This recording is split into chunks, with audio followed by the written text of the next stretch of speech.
Oh, is Argos the dog?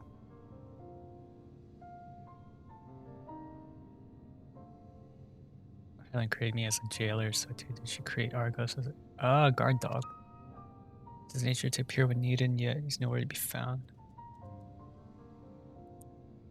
Uh-oh. Oops.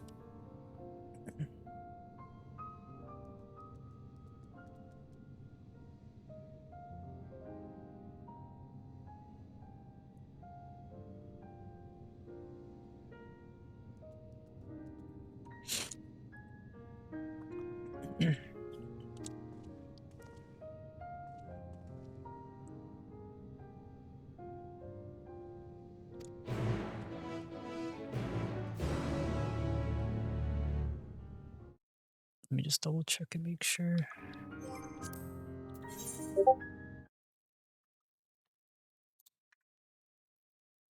Yeah, I knew it.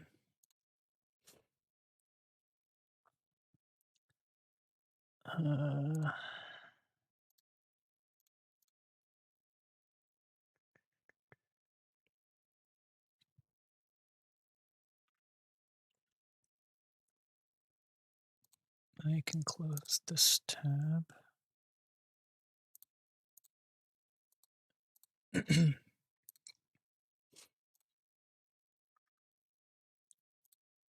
Oh, clear that.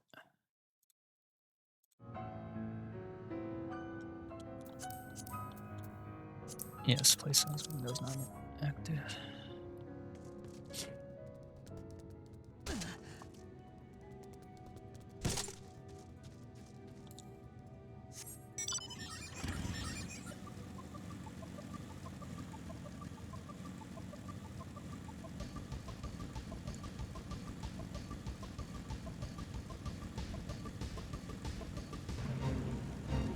I really don't want to join this fate.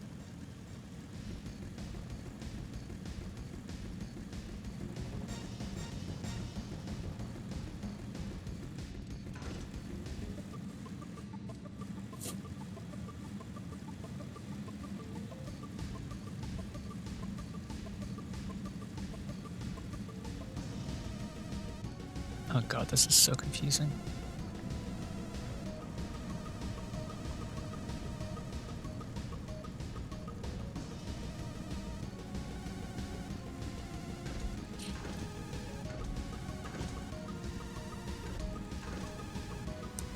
I think I get up here. I don't think I can get up here.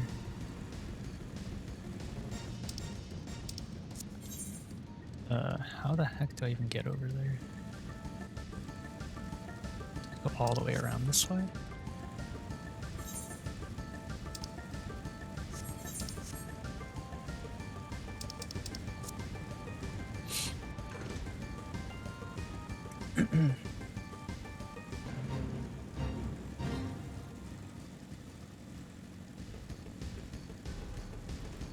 Ah, here we go.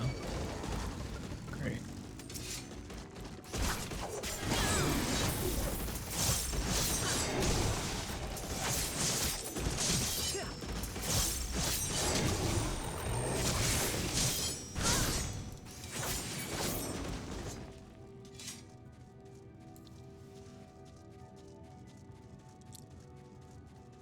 Let's see, Argos. He's not here.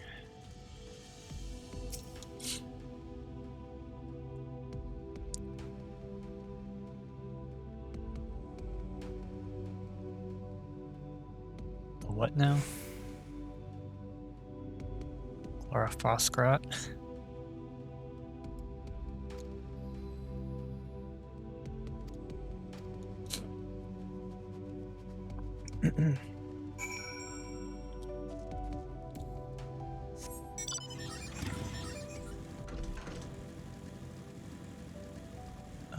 Oh.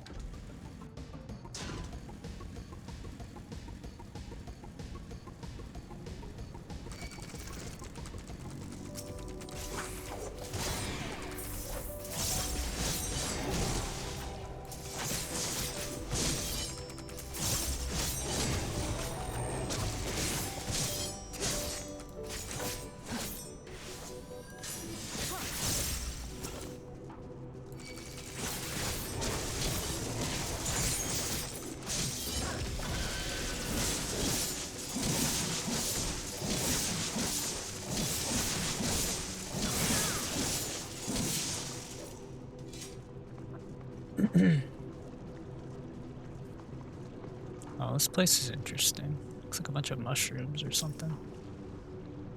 Cotton balls. Oh, sponges.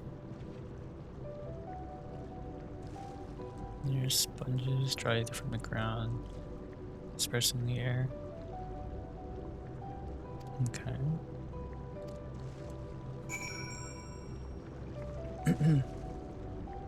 Suffuse the. What's this? Oh, here we go.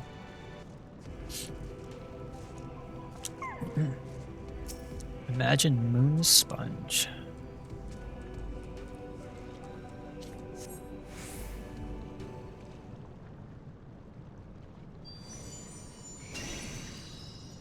Doggo.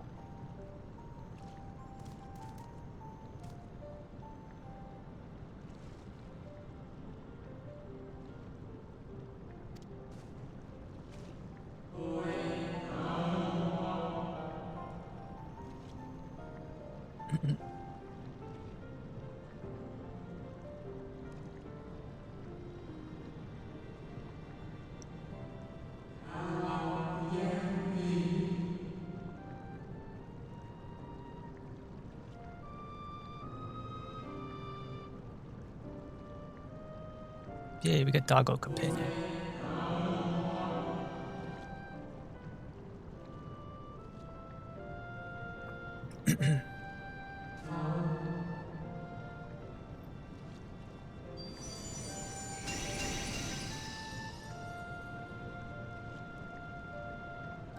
Oh, we get more than one. Nice.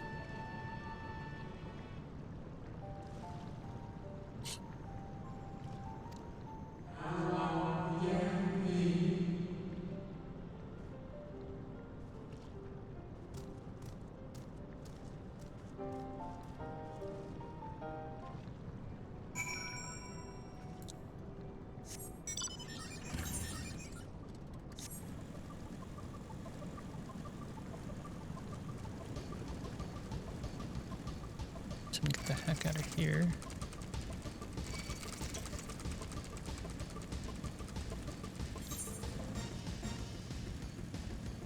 You have to go down.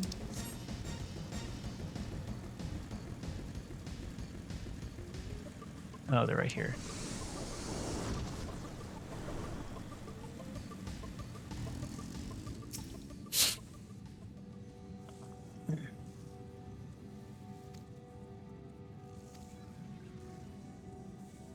Please design your rousing from your slumber event. Okay. Okay, cool. Wait, how many of the 1, 2, 3? Oh, that's a lot. A lot of doggos.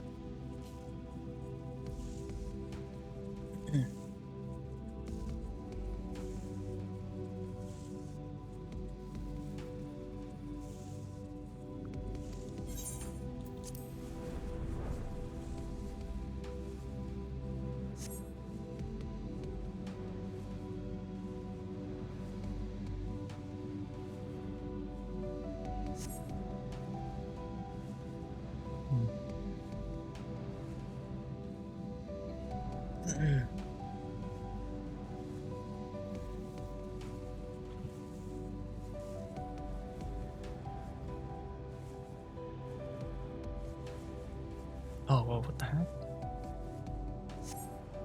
Oh, is this another dungeon?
Speak with Thancred. What can I talk to Argos about? Oh, he just takes me back. Okay.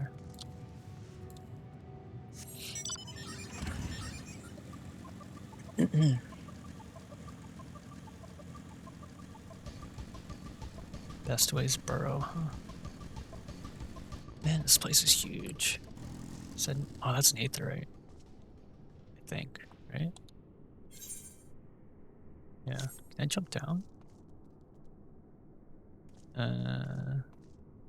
How would I get back up though?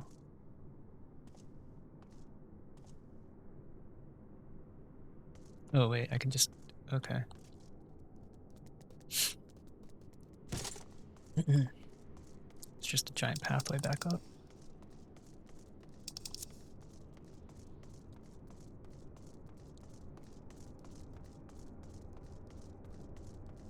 I swear, if it doesn't let me attune to it now, and I have to wait. Okay, cool.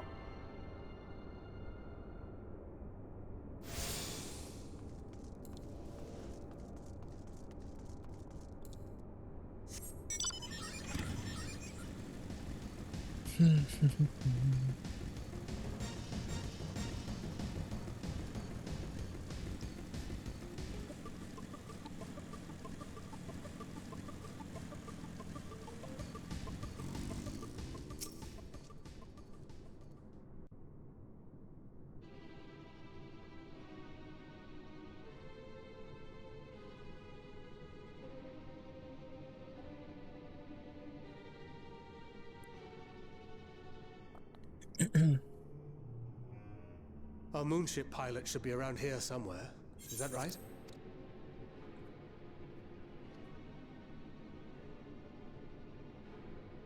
Yeah, turn on the heater. It's cold in here.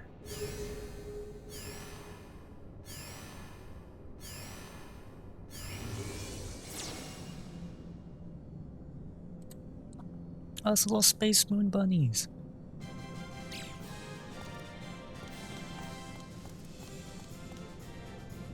Oh, I love the old classic fanfare.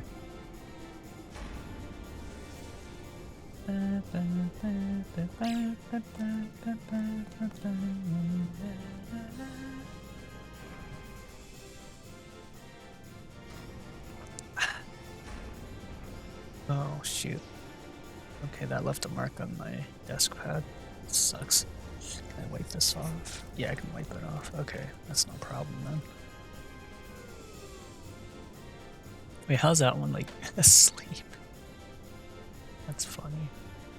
Oh, these guys look so adorable. So cute. I'd keep one as a pet.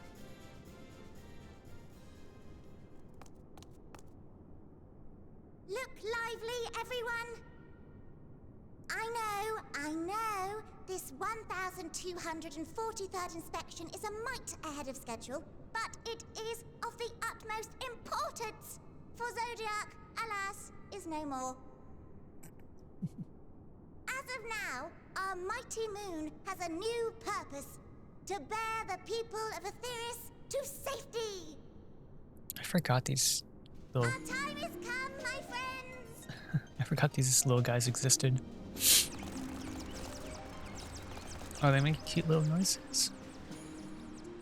We must be swifter than swift. There is much to do before our guests arrive. I expect your workstations to be immaculate, and don't forget to relay our signal to Etheris. Questions? Yes? No? Maybe so? No? Then hop to it! So adorable. They're all clones of each other though, it looks like. It's just copy and pasted. Except for the one little bun at the top. Shouting order. 'Tis a rather curious crew she hath chosen. Their endearing forms intended to ease the passengers' hearts, perhaps. Perhaps. Oh, look at the cute little bunnies. Cute little bun people.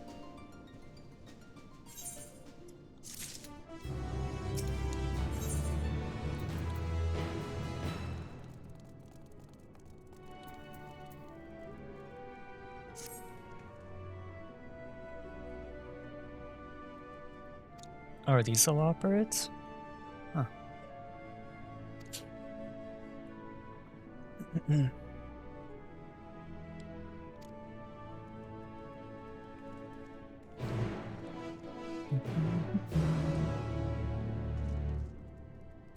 Let's see, we have to go down that way.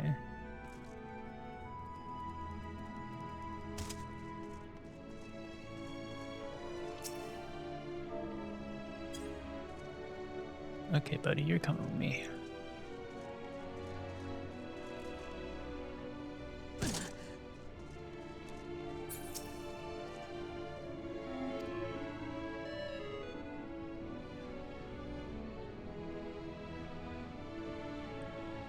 Singing way.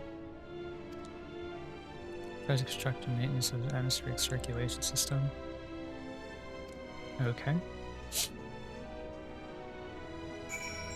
I think Lockbird's a cute name for these guys. Or maybe Hopper. A hairy situation. God damn it. Oh, this is the one that keeps falling asleep.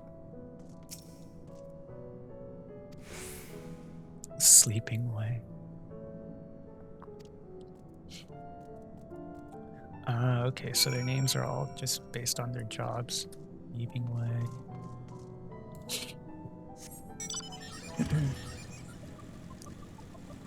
Some of these are nameless. Camping way.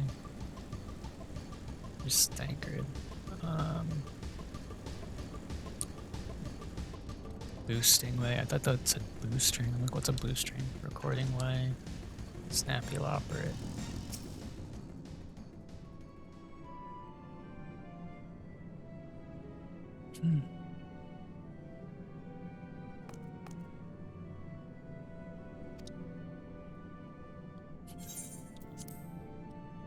I guess we're the guests. Take me to your leader. I'll just hum.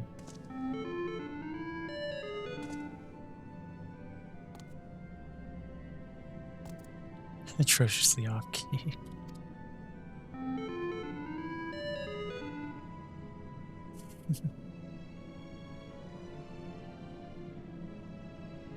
If you are yours. Being the magnanimous sort that I am, I'll forgive you just this once.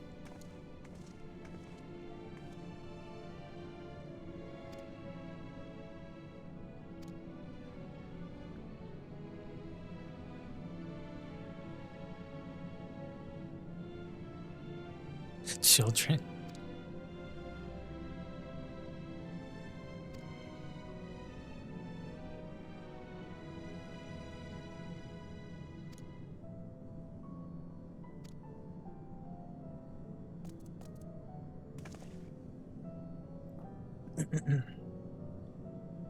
Back towards the entrance, find a path that leads to the central platform on the upper floor.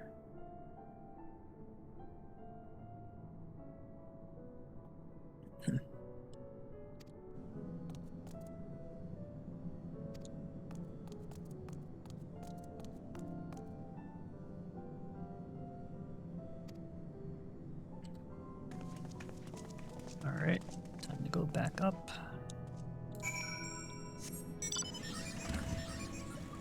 And away we go.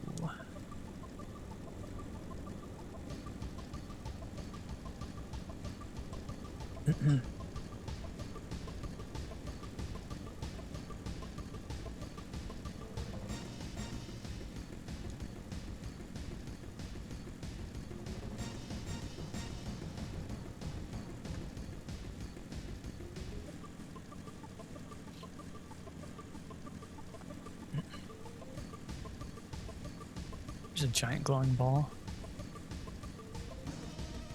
Oh wait, tennis. And they're gone. Oh. Got the pacer on. Do slow down, won't you? I can't keep up. Okay.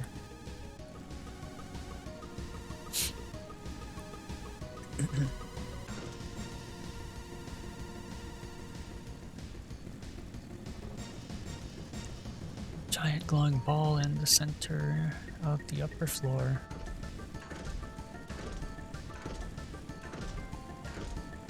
Oh yeah, what is their name anyways? Can't just be snapping opera, can it?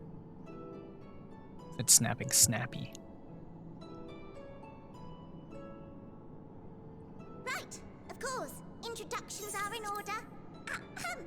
My name is Livingway, and we are the Lotharics, created for the express purpose of commanding this ship and bearing the people of Aetheris to a brave new world. More specifically, I am the one whom she charged with the execution of her most vital plans. You might say I'm her right paw. They're so cute. Livingway's the name, map reader and navigator of the heavens.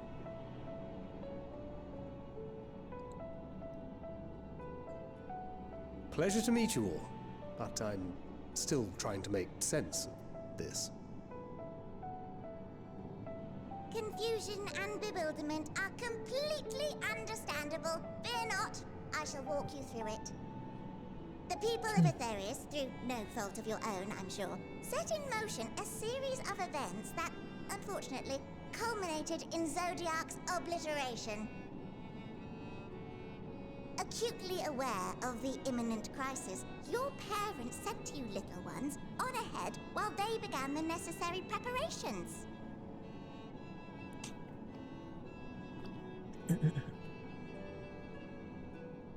Still not following? No? Very well, I shall elaborate further.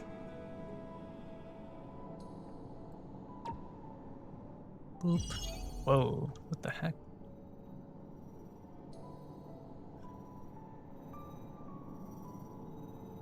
Here we have Aetheris, your home, and the moon, where we are now.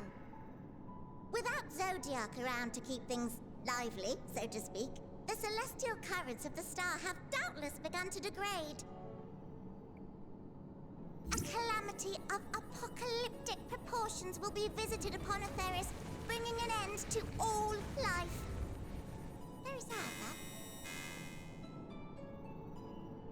So too hath the Watcher claimed. By thine unperturbed countenance, I gather this eventuality was anticipated. The doom and gloom. Oh yes, quite expected. Imagine, if you will, that Aetheris is a delicious carrot that I've forgotten to eat and left out in the midday sun. The most earnest wishes or prayers will not stop it from rotting to the core. So sadly, there's nothing to be done but to abandon said carrot, Aetheris, in case the metaphor is lost on you, to its grisly fate. You have to let the Earth just go bye-bye? And this moon will serve as the vessel to deliver us to a new home. Just so! We will gather up as many people, supplies, and resources as our stores will hold. And then, once everyone is aboard, it's off to another star. Easier said than done, admittedly, for one does not simply hop from star to star on a whim, which is precisely why we've spent countless years constructing the most propulsive of propulsion systems. We ought to make it to our destination in 2 shakes of a rabbit's tail.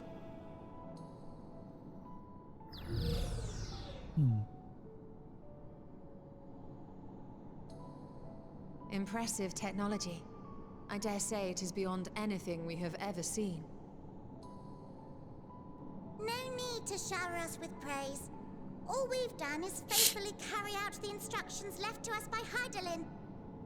Back in the old days, when she was still just Venar, she was dedicated to the study of the world and its inner workings. Nah. And the Watcher, the real one, not the simulacrum you met, was one of her fellow researchers. We and this wondrous vessel masquerading as a moon are products of their knowledge and know-how. There's certainly more to you all than meets the eye. Might I ask where exactly you intend to take us? We identified a few promising candidates for resettlement some time ago, but we cannot guarantee that they are fit for habitation. Moreover, the ship can only travel in short bursts. We intend to go down our list, hopping from star to star, until we find one suitable for resettlement.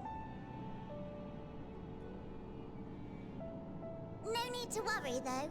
The vessel is being refurbished with accommodation for an extended stay as we speak. While we did have to rely upon outside help to determine what amenities were essential, I dare say we have risen to the challenge. Help? From who? From you and yours! Who else? Each time we woke to perform regularly scheduled maintenance, we were greeted by the resources you sent us. What better way to learn about preferences and proclivities of our present-day charges? Ah, but you're still adorable little children. Perhaps your elders were responsible for the deliveries. Elders, parents, children? I'm not sure what led you to conclude otherwise, but I can assure you that we are all grown men and women. And I very much doubt my elders know this place exists, much less how to send you so much as a starlight missive. What? Then who in blazes let you on my moon?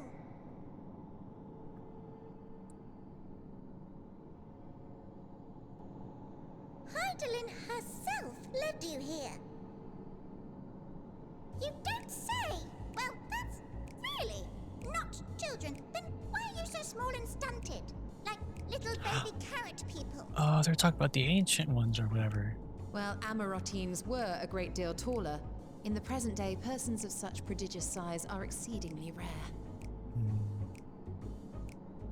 So, you're saying everyone's not like the Watcher? Not anymore. I was wondering what.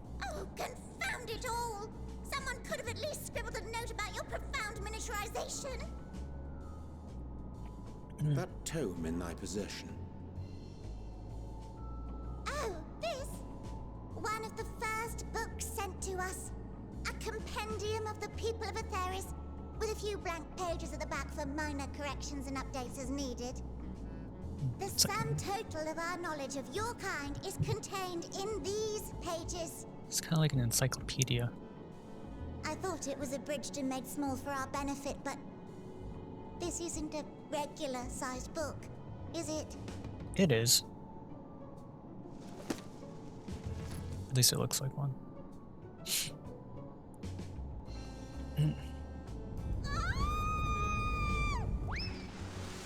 What on earth?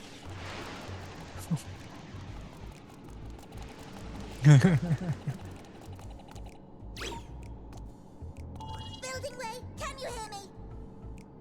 Yes, we're all very busy. Change of plans. I need you to rebuild the domiciles at 1/3 the scale. All of them.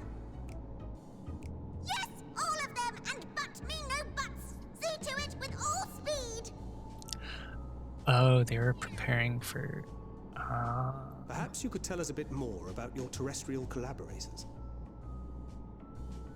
Yes, in due time. But first, I'd like to hear more about you, if it's all the same. I'd rather not risk any other complications due to outdated knowledge of our passengers-to-be.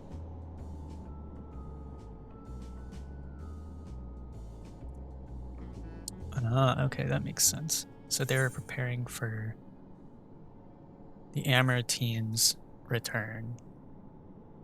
But since they no longer exist and we're... okay. That makes sense. So they have to accommodate for our quote-unquote miniaturization.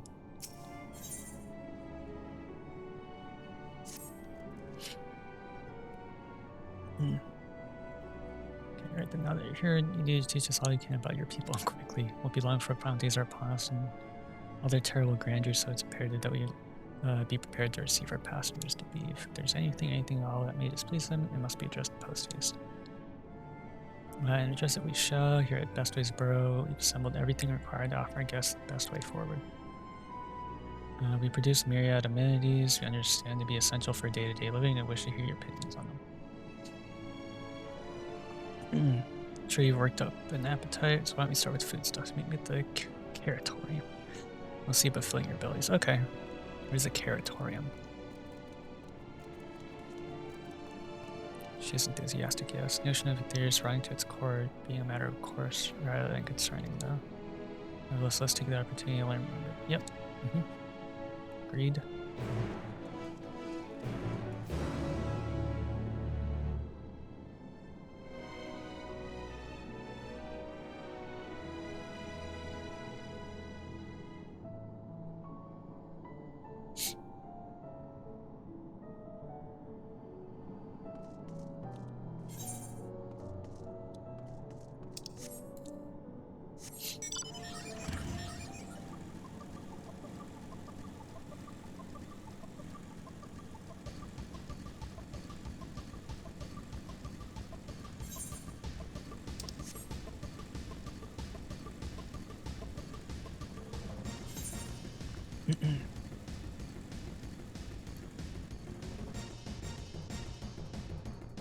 This is gonna hurt. Ouch. So it's further ways down. How do I get there though?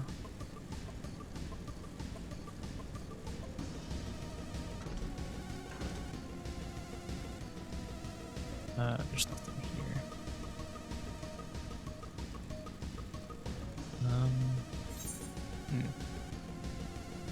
Oh, do I have to go out and around?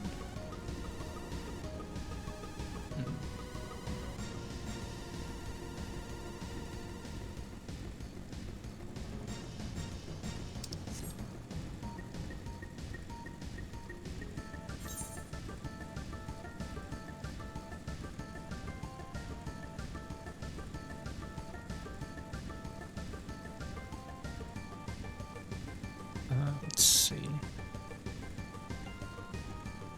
Oh, wait, maybe there's this doorway? Maybe this leads somewhere. Nope, okay, it's not a door. Alright, now I'm confused as all heck.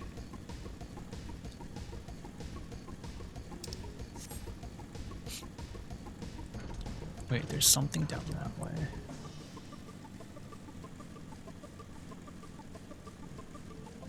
So if I go this way...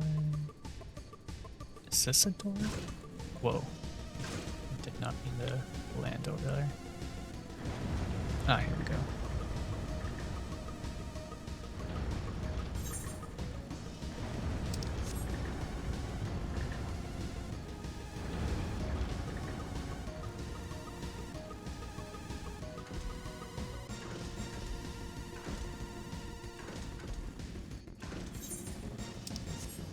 Oh, why the heck are there monsters and enemies in here? Why? Oh, there's an aether current. Okay, hold on, give me a sec. Whoa. I'm getting this aether current.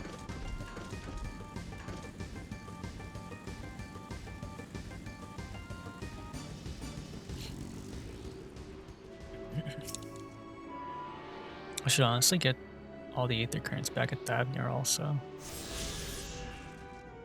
Oh. Ah, shit.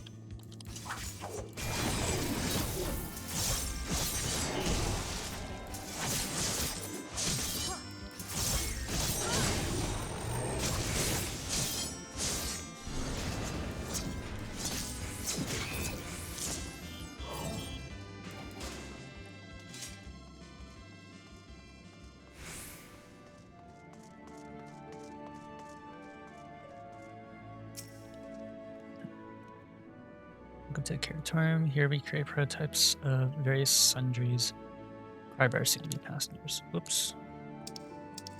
We introduce head of foodstuff production. Cooking way. Work has involved no small amount of trial and error, but after many cycles of painstaking labor, I dare say we create a finest cuisine our guests could ask for. We learned all about the essential nutrients for a healthy and balanced diet from the reference materials we received. I practically worn the words from those invaluable pages. Naturally, we also considered ease of growth and production and will not want for ingredients. Let's insist you try some. We have fresh stock recently prepared on account of, well, just because we woke up. We're all quite finished. Hop along the platforms here and you find a storage unit full of bursting with delectable delights. Help yourself to anything you'd like.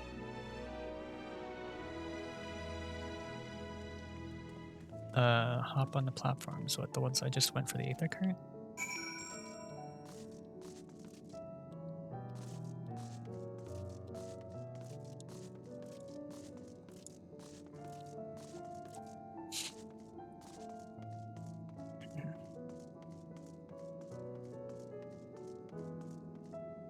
Let's see. It's nothing about different colored carrots. There's rainbow color assortment of carrots. Unassuming orange, peculiar blue, vibrant yellow, ominous crimson.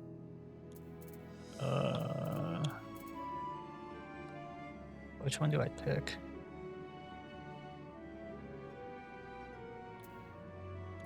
Orange, blue, yellow, red. Let's take the orange. From the tip, no scratches, blemishes, marvelous, immaculate specimen. Nevertheless, it's, if not for excessive length and girth, great. I knew there's a penis joke in there somewhere. One might think it was an ordinary carrot. Sure, I'll take the regular orange carrot. You like to simply take an obscenely large carrot for now. Due to its bizarre qualities, it'd be prudent to ask cooking away whether it's safe to eat first. Okay. Obscenely large carrot. Or like obscenely large peen. Length and girth. English localization team knows exactly what they're doing. Your selections set your mouth to watering. This one. Oh yes, fine choice. One of my personal favorites, actually. Please dig in. I'm eager to hear what you think.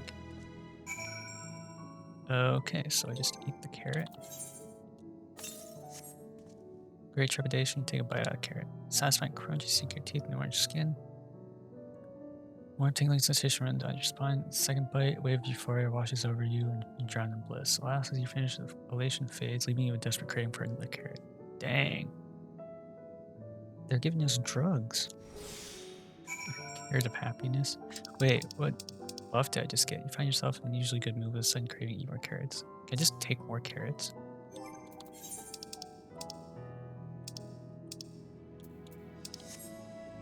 Wait, can I sell these coffers or no? Market prohibited. Oh, okay.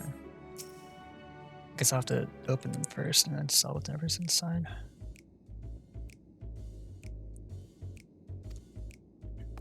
Carrot of happiness full of bursting with nutrients and guaranteed to feel you, leave you feeling satiated. Staple among Whoppers.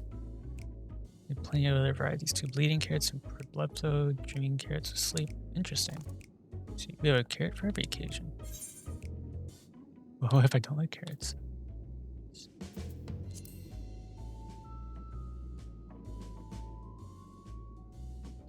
Why'd you seem so disappointed? If they're lacking somehow, we need to know. I take it you two had a wider assortment of carrots to choose from and not else.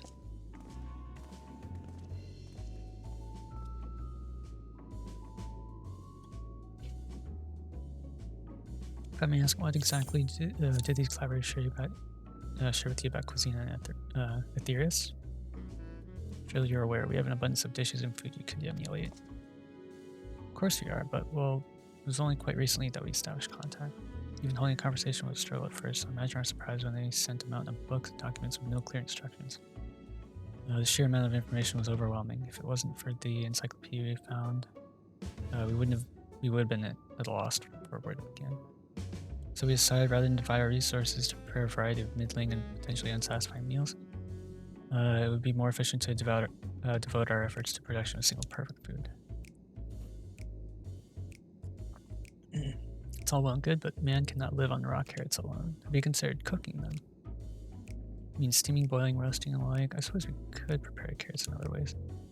But our primary concern was efficiency, and what's more efficient than sinking your teeth into a carrot fresh from production? I suppose so. Rather strange approach to take for one named Cooking Way, isn't it? Technically speaking, Cooking Way isn't my given name. When first created, we were all named in the old tongue, you know, the otherwise impenetrable parlance that the Watcher speaks. Oh.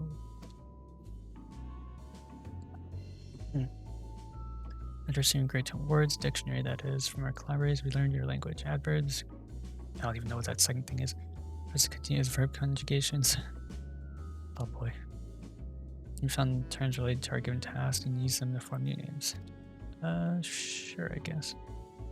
No, really, but it does explain a great deal.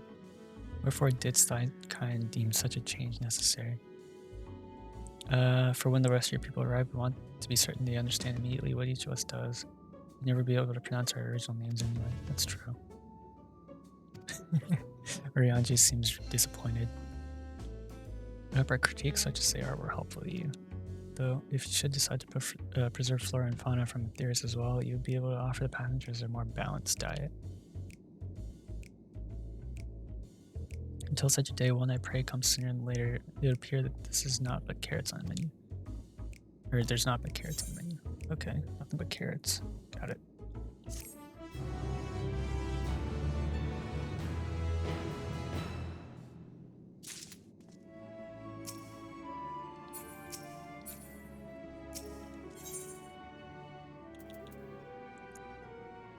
Phrygian leg gear. This is 530. This is 533. Should I should open these, right?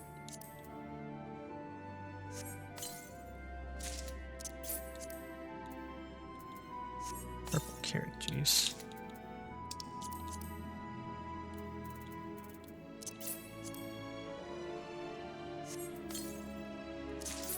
So pewter.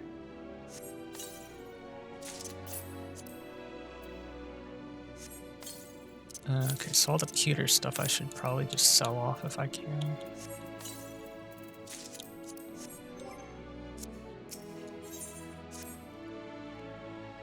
I think we are full of carrots for now. Let's move on to other necessities. Clothing production. Is there a sewing way somewhere? There's gotta be, right?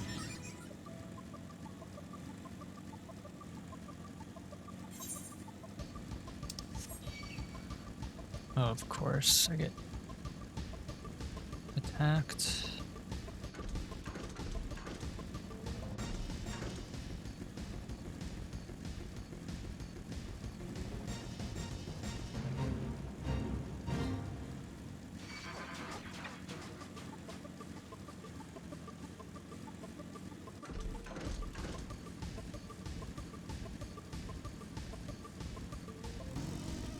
There's living way. So wait, so what's living way do other than just live?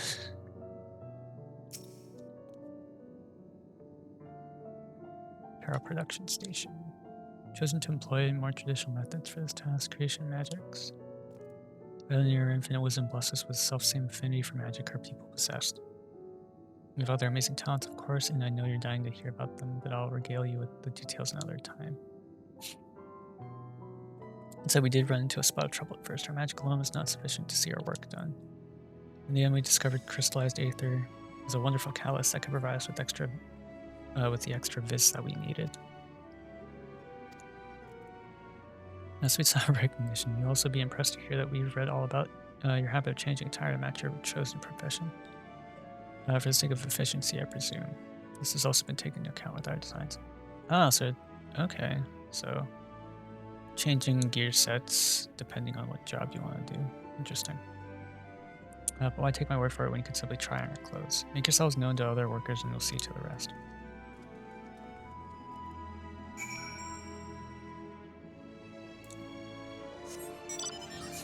Restless Loperet, let's talk to you.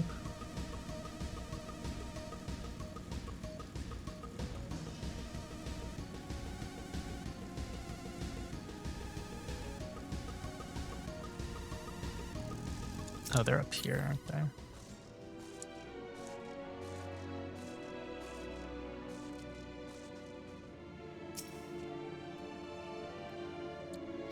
No, it's you, one of the visitors from Theris. Goodness me, Mapping Way wasn't kidding. You really are smaller than the Watcher. What would you have me pass for you today? Simply a fashionable and refined ensemble. Hell yeah.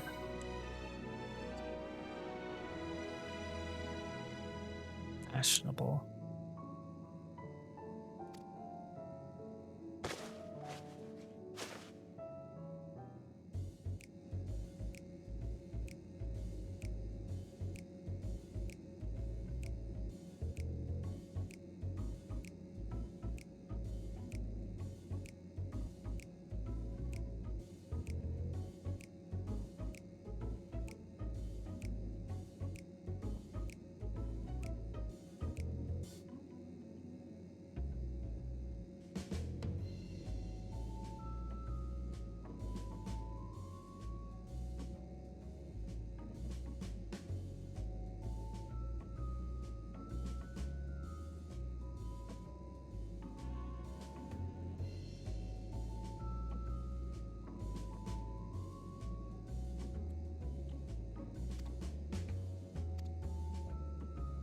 I know nothing professional is region.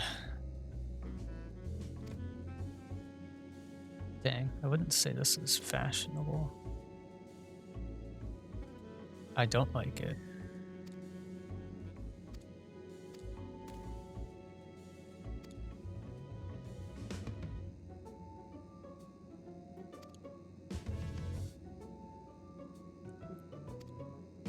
Restore or prolong. Oh, okay. Can I change into something else? Did it change at all? Oh no, just okay.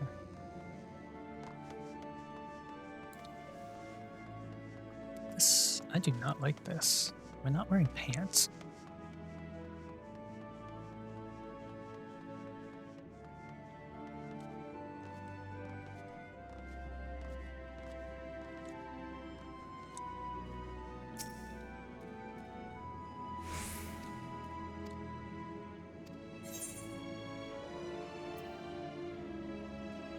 Different design.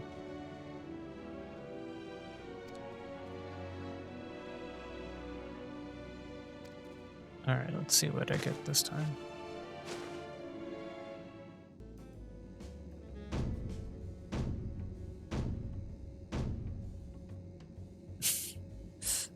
I'm not sure about this one either.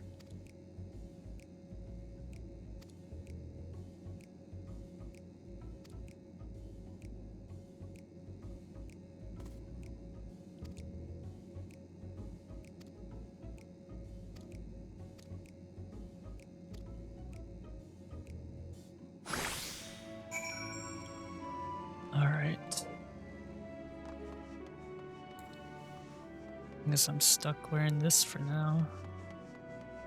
I wonder if it changes depending on what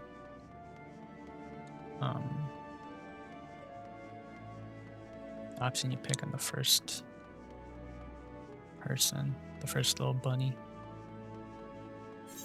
Area of effect is huge though. It's an entire yeah, it's the entire room. Oh, excuse me. Don't we look splendid? Result of much trial and error, but I know quality work when I see it.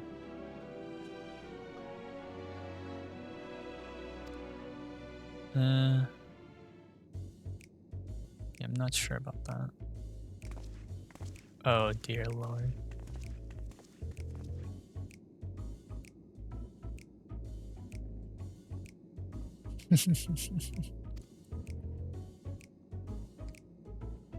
They insisted that we sample all of their concepts ere we returned. Verily, 'tis an ensemble most becoming. I like Ariane just making poses. Or oh boy. Oh my god, we look ridiculous.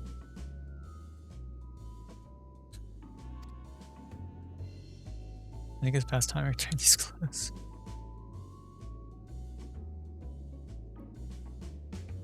Yeah.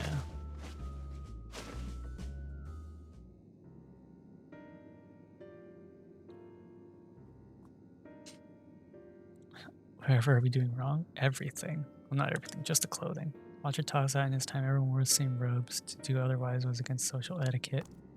Thought we could appeal to modern taste by tailoring robes to specific professions, but mustn't be so hard on yourself. Should we resort to evacuating people with theirs? They will most certainly have need for your attire. It is clear you spared no effort in addressing our needs, but you must understand that we are not quite so homogeneous. Speaking for myself, what I wear now that better suits my taste, even if it is of inferior make. There are others whose choices may be influenced by traditions or personal experience rather than making assumptions for a whole. You must consider the individual and their potential preferences. Fear of underestimating the complexity and diversity of your people. Even if we memorized every tome received, I doubt we'd have fared much better. We were doing you a disservice by trying to shower you with our baubles and frippery, thinking it was for your benefit when you'd be better off on your own. There are some who might agree, people who prefer to keep others at arm's length even when they know they shouldn't.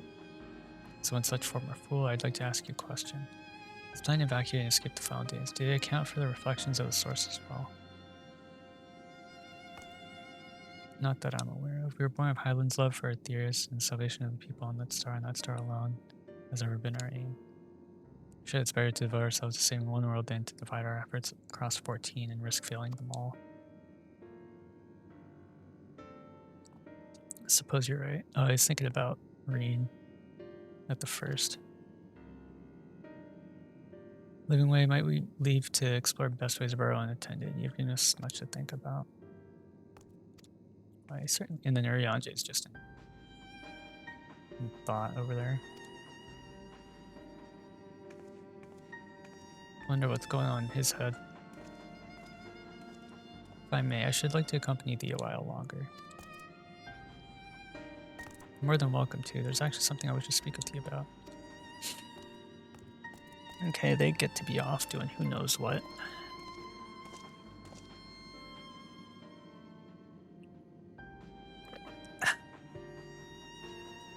Fidgeting Lopper. What are you staring at? Are you shy? Are you shy, little one? I was going to talk about the visitors that come from Aetherius, and I wanted to see what all the fuss about is, because I was now worried. Oh, what if the people of Aetherius refuse to come? What if we can't save them? It's clear that we've made a mess of things. But we haven't. You still haven't finished visited the domiciles. Once you've seen them, you'll understand how wonderful it truly is, I'm sure of it. Waiting for you about teleporting your entrance, and the name's Growing Way, by the way. Growing Way. Does that mean you get to grow a bit taller than the rest of them? Or they grow something. Something to do with their name. Growing Way. Growing Way. Growing Way.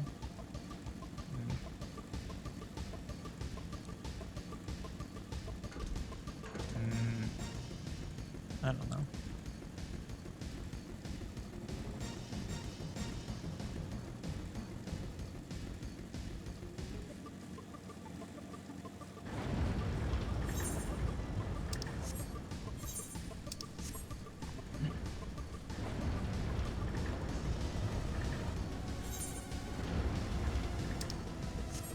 Nothing way?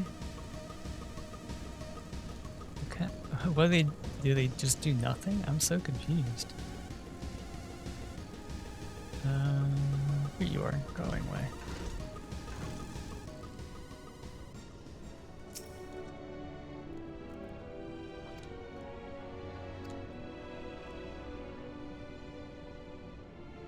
Crikey, even your names are amazing. What? Is this is this little bun Australian? Well, I'm using teleport to enter the residential area. Oh, okay.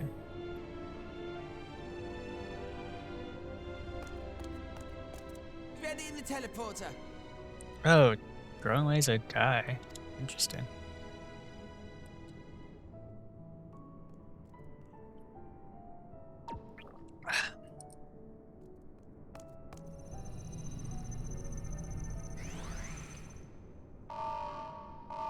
Uh-oh.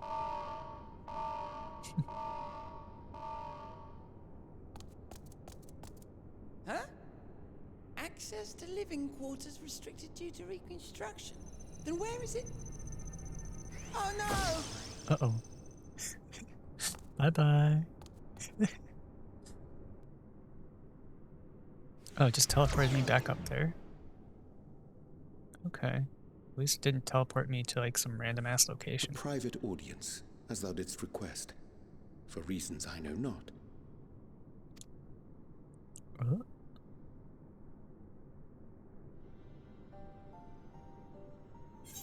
Just a precaution. I'd rather I didn't have to ask the question at all, but I take my responsibilities very, very seriously. Do you and your friends, by any chance, find our accommodation wanting? Be honest, brutally even. 'Twould be ungracious of me to belittle the efforts of thee and thine.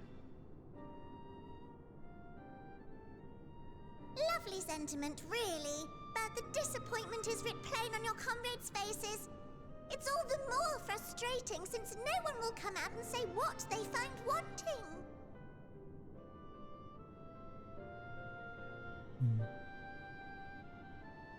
If there are faults in our work, we need to know. We can, we will do better. But time is not on our side. The final days will wait for no one. If your people are to be saved, we must take quick and decisive action. This vessel must serve as a home for as many passengers as possible, for far longer than we may like. Which brings me to my request. Our collaborators on Atheris are doing what they can to prepare for the voyage. Would you be willing to go and lend them a hand? Having seen the moon for yourself, you could speak to its many splendors, learn what else they might require, and assuage whatever concerns they have. Wherefore wouldst thou entrust me with such a task? How to put it? You're the only one who appears not to be wholly unsatisfied with our work. Or quite good at pretending that's the case, at least. Calm, collected, tactful to a fault. Very particular with your words, too. Yeah, because he's freaking resident You Shakespeare. understand that, in the face of great danger, one cannot pursue perfection at the expense of practicality. The difficult choices must often be made for the greater good.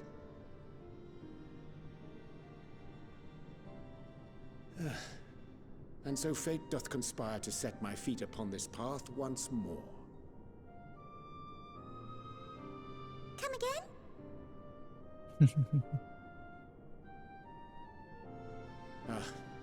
Idle musings. 'Tis no trifle thou dost ask, yet full well do I understand the urgency and necessity.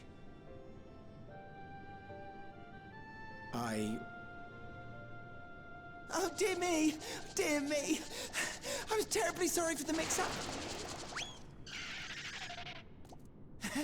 It's a bit of a malfunction. I hadn't realized the residential quarters were inaccessible, you see. But you're still in one piece. So, all's well that ends well, yes?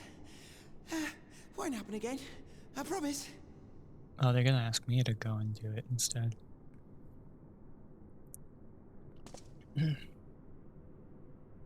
Aw, man, you don't get to hear Ryanji's response.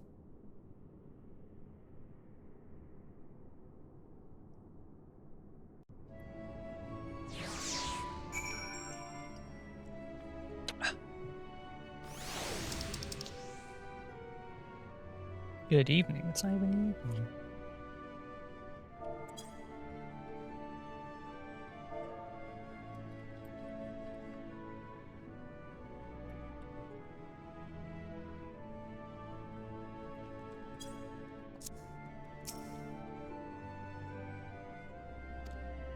Residential quarters closed from now. I rerouted to help allow travel between floors instead. Hopefully it proves easy. Yeah, it probably will. Shame you couldn't see it though. You really would have liked it. I'm sure I would have.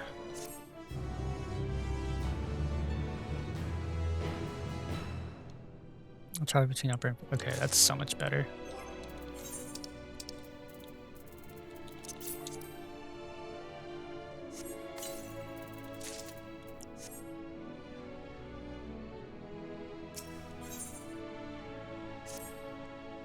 I mean, it seemed like it, but we've been playing for this longer than I cared to admit. Each time we woke up, and we took long discussions on how to save it. Plenty of you can. But like everyone had an opinion on this or that. Well, one thing we all agreed upon was that the people of Theris wouldn't take action to save themselves until it was far too late. As far as trying to make the moon a vibrant, magical place, they hop at a chance to visit rather than waiting for flames of oblivion to get them off their tails and force them to accept our invitation. Residential quarters may not be up to necessary standards just yet, but there are plenty of places worth seeing. Ready to take a look around Curatorium, but wait until you see what's waiting for you at the east end of the borough. Okay.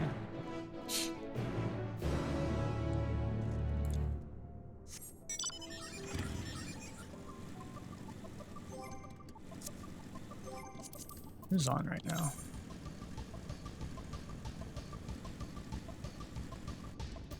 Mello's on.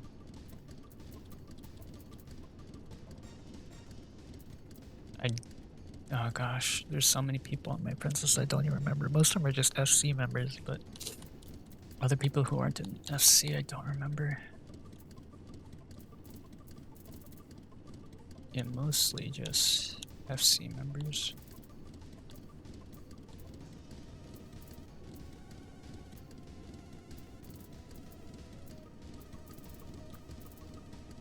Is there anyone here that for whatever reason got deleted? Or they deleted their characters?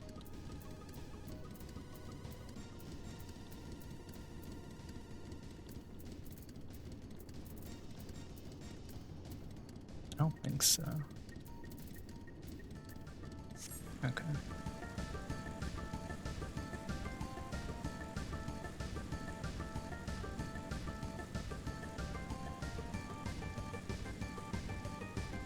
I could... Oof. I could have just used the teleport thing to travel between floors, but jumping down is more fun.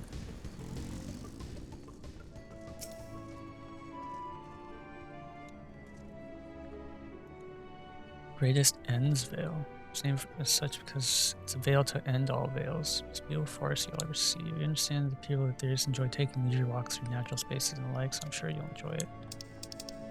How about we start with a nice stroll to the fountain? Okay.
forget what Salsa does. What does it do? Changing action to Harvest Moon. Does Harvest Moon show up here? Harvest Moon. Deal unexpected to all enemies nearby. Opposed to first enemy in the chunk. Oh, that's the. Let's see. Yeah, that thing.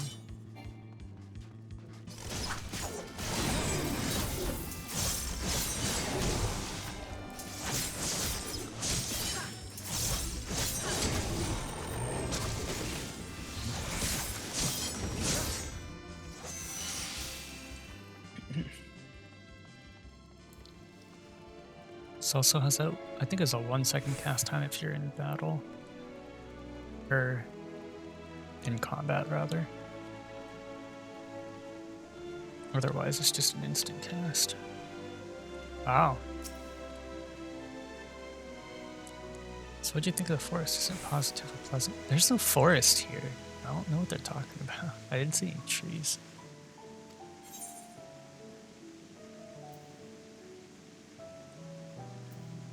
Jesus transcends very important.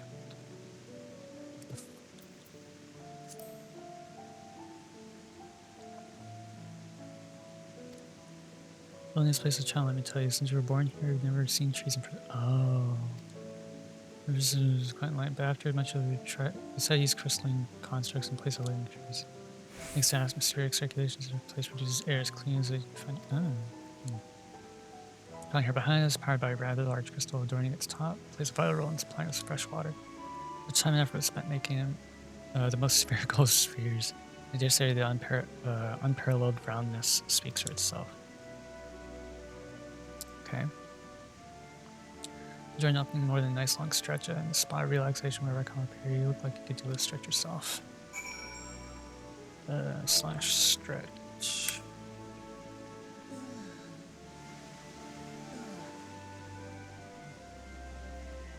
The spirit feel more relaxedly watching a sight worth many years spent building this place. It's not too much to ask about. It's always been a dream of mine to take a walk through a forest with someone with theirs. They want. Okay. Oh, great. More accompanying. Blah, blah, blah. Okay. Oh, little guy. He's so cute. I love these little buns.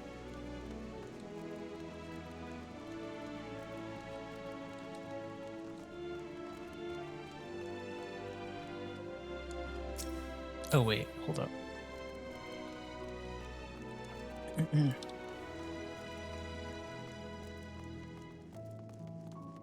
Wonder.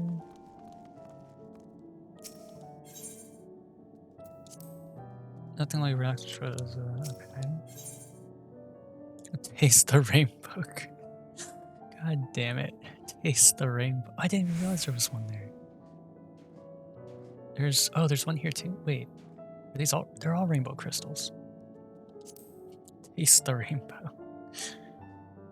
I'm not sure what is with you to do with crystalline theories, but we do not eat them. Certainly not this one. It's possessed of all 6 elements. Oh, that's why they're all different colors. Oh, it's so cool. It's just like to maintain the moon's elemental equilibrium. It's worth mentioning though, because the Highlands influence being the embodiment of tranquility and stasis and all, manipulating the elements here is different than might be on a theorist. Conjuring of fire would seem to dry out your clothes and singe them, for example. But simply, their conditions are ill-suited to growth, which is why the surface is mostly barren. Of course, this is all necessary to keep the raging energy of Zodiac in check. Interesting. Okay. Are there any other little tidbits? Or is that the only one over there?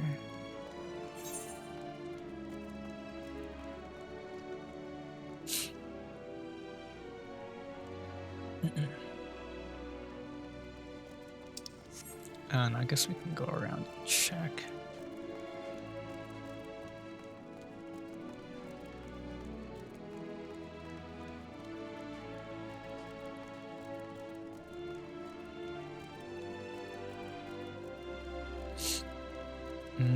Maybe not.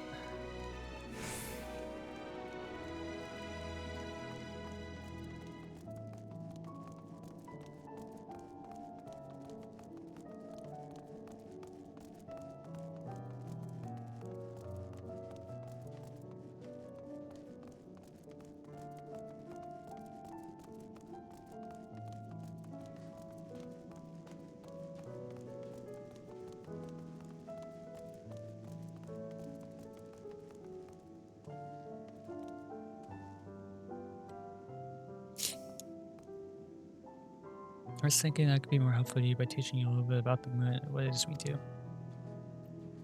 When we were first created, the moon's sole purpose was to hold Zodiac. There was absolutely nothing to be found here. Eventually, having gives our first time. Furnished the moon with propulsion systems capable of facilitating travel to other stars. It sounds impressive, and I suppose in some respects it is. It was only possible thanks to all the knowledge Highland shared with us.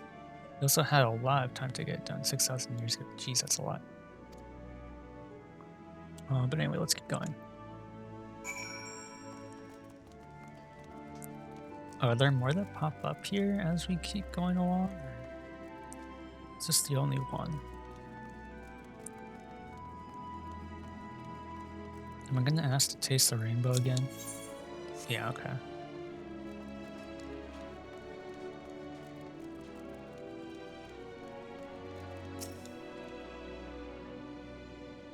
This may come as a surprise, but we didn't begin building habitable areas until after our propulsion system was ready.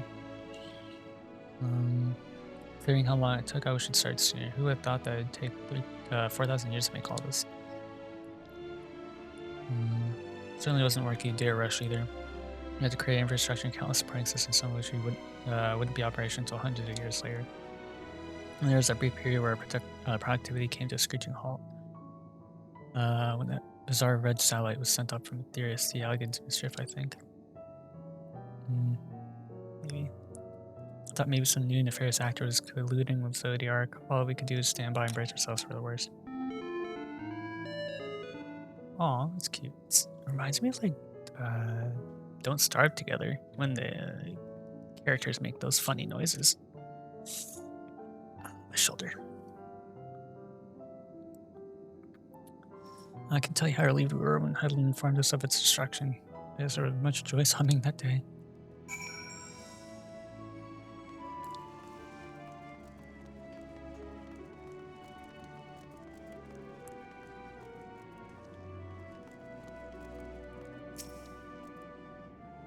You notice anything peculiar about the treetops? Apart from the fact they're massive crystals, not trees.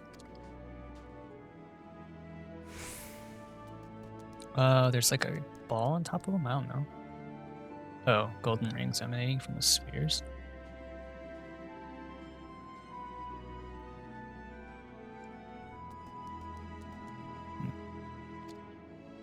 Along with the device fixed near the ceiling, they feel real similar to our sun. And do so better even. The sun's similar celestial bodies in the great expanse radiate energy that is harmful to your bodies. These rings shield you from their energy while allowing you to bathe in perfect amount of sunlight, or rather, close approximation of it. Pretty impressive, wouldn't you say? And if you look closely, you'll see different types of quote-unquote trees have ever so slightly different curvature. Yes, indeed, this forest is truly the greatest.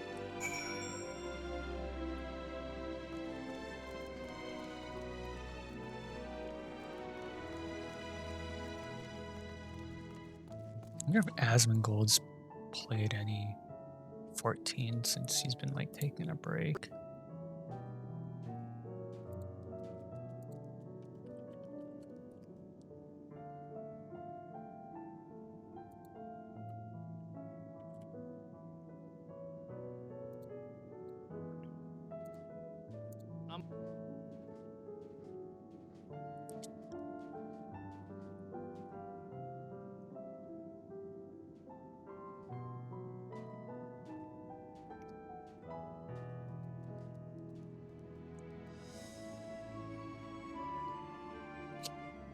I don't think he's actually played any 14. At least maybe a month? Or maybe he has, I don't know. Let's see. He reacted to the raid weapons.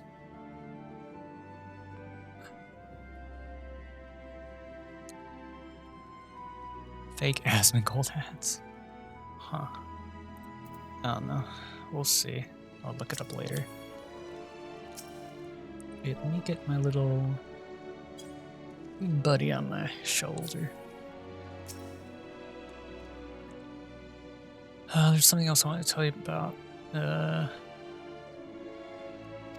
Propulsion system and habitat facilities were completed around 2,000 years ago. Those important features were fit for purpose.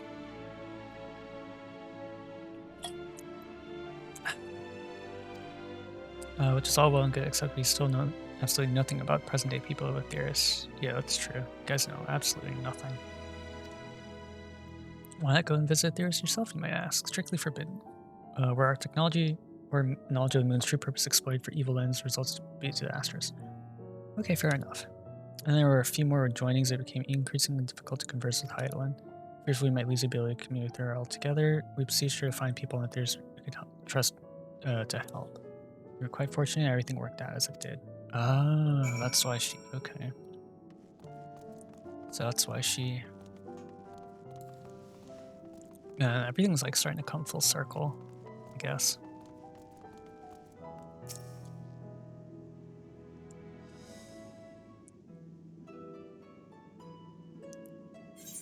With the exception of routine inspections and maintenance, we remained asleep and waited, hopeful Hydaelyn would find someone who could help us.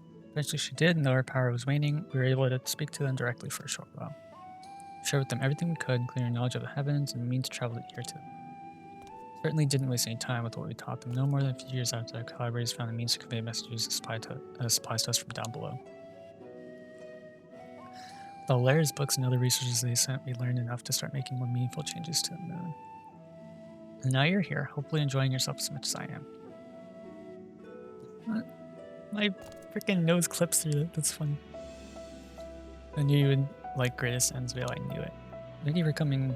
Thank you again for coming here, by the way. I was just a walkthrough for us, but it meant a lot to me. There you are. Take it you've already received a grand tour. Shame we missed it. Growing Way, I've been looking all over for you. There's Living Way.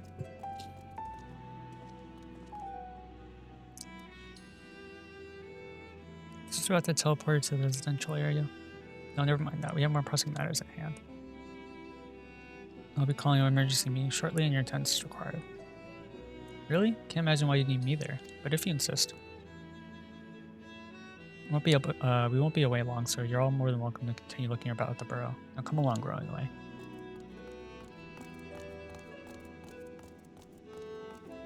Before you arrived, you seemed to be in the midst of a rousing conversation with your guide.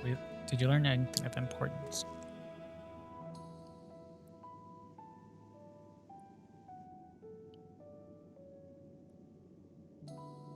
They spent 12,000 years preparing for this? Only an hour fast approaching, I can certainly understand their restlessness still.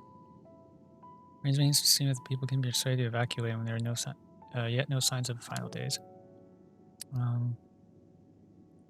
What's more, the technology of this place defies imagination. I doubt there are many who rarely come to terms with living in such surroundings. Whoever these collaborators are, unless they are possessed of the world's most trying personalities or a means to forcibly evacuate people, they will meet with a great deal of resistance. Indeed, even if faced with annihilation, the decision to forsake all one knows cannot be made lightly. There goes Arianje thinking again. Forgive me, friends, but I must beg your leave. There is another matter which yet begs for mine attention. Of course, we can accompany you if you like. No, it won't be necessary if you'll excuse me.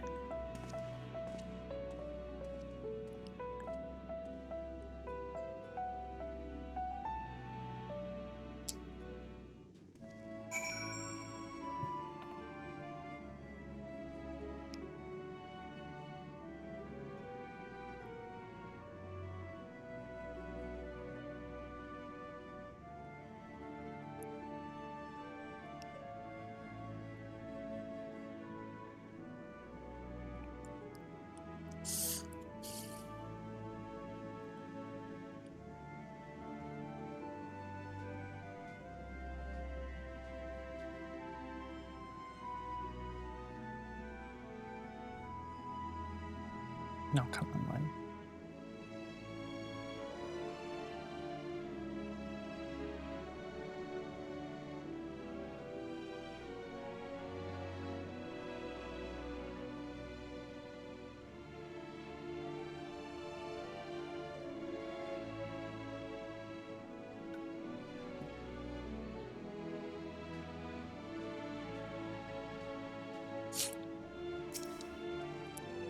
Basically, now that difficult decisions lie ahead of us, preparation for the evacuation of Etheirus into why would they call it Etheirus and not like Hyland or like the Earth or something? But I'm not yet willing to forsake our world and its reflections, and I trust I'm not alone. Yeah, whatever.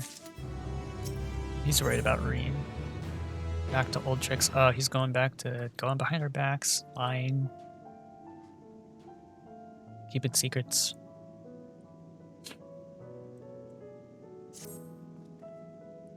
The Anjay seems strange to you, more so than usual. I know he has a penchant for keeping his own counsel, but I'd be lying if I said I wasn't worried. Would you go and see if he's alright? I already overheard what he's doing, so it's fine. It's not like he's got like some huge secret or something to keep from us. One that would, I don't know, compromise everything, but we'll see. Stoll and I will remain here and see what else we can learn about the final days. Be hurry, perhaps you can catch up to him. Alright. Go.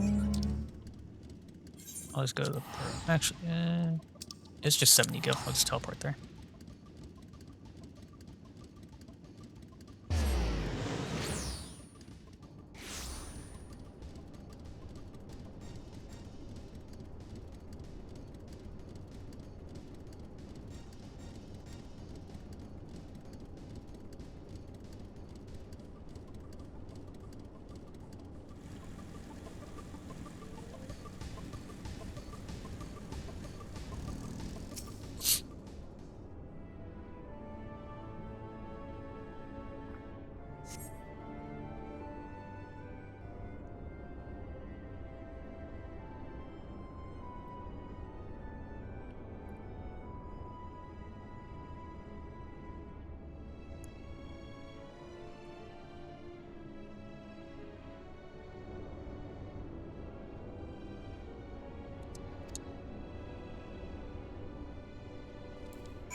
Oh.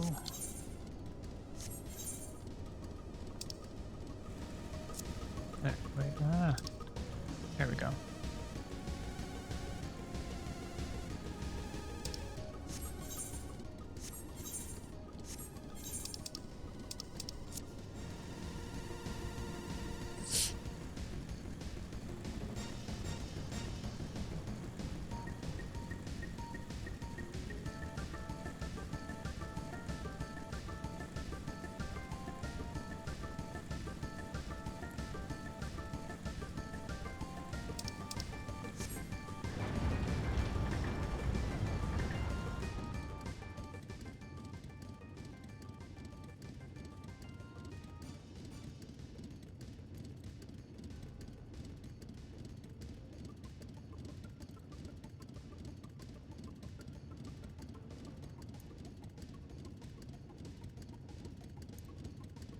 Just gonna put that there.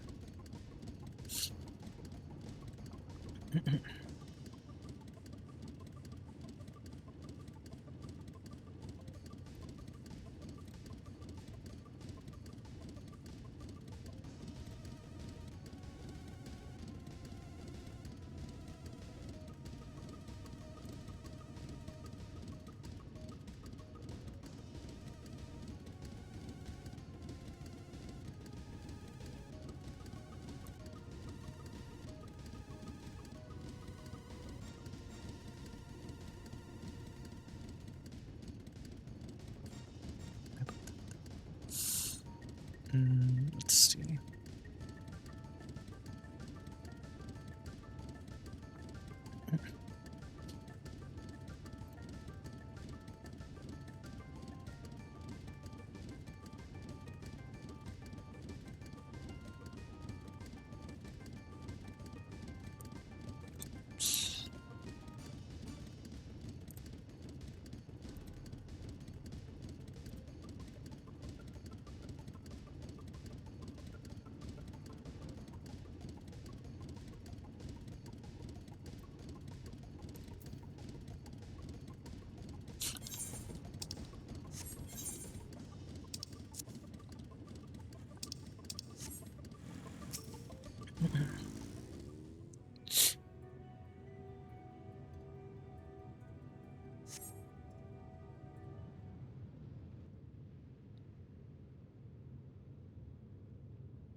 Oh, do I have to tail him? Gotta follow him.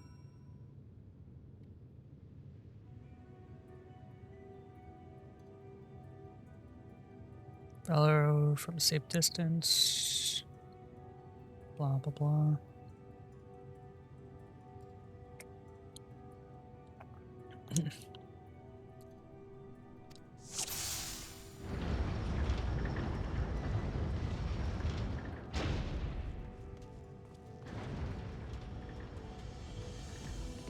I hide behind the rock. Oh, this person's doing it also.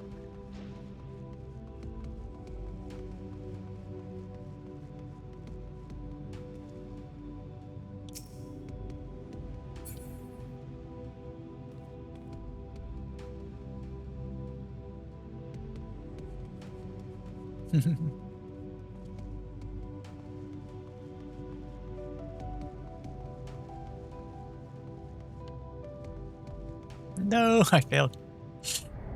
Okay, whatever. That's going too quick.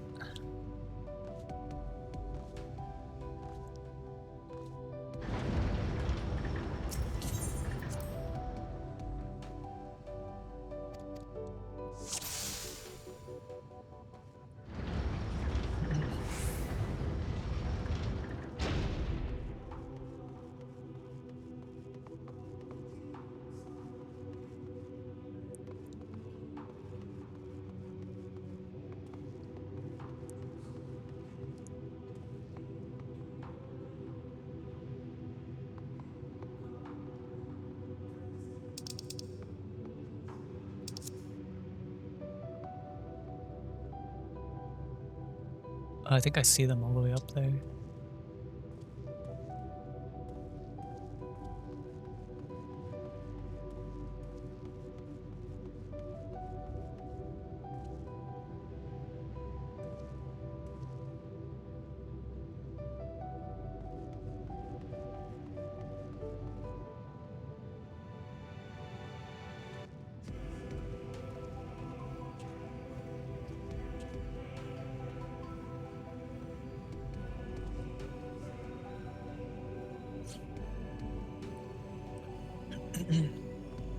Oh no, he's running. Go, go, go.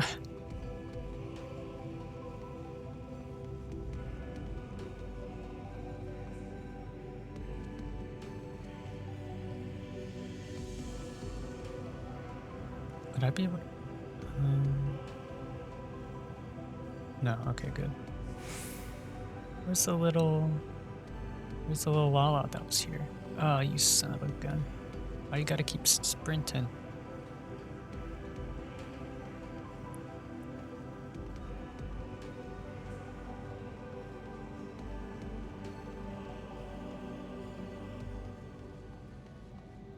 Oh, okay. That wasn't too bad.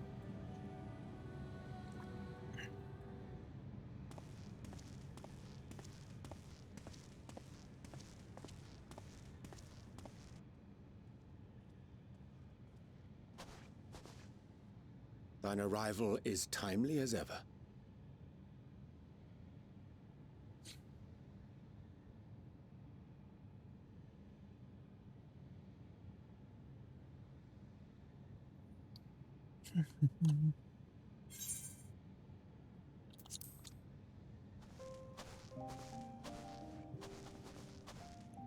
Thou didst chance to overhear my conversation with Living Way, I presume? Mm-hmm.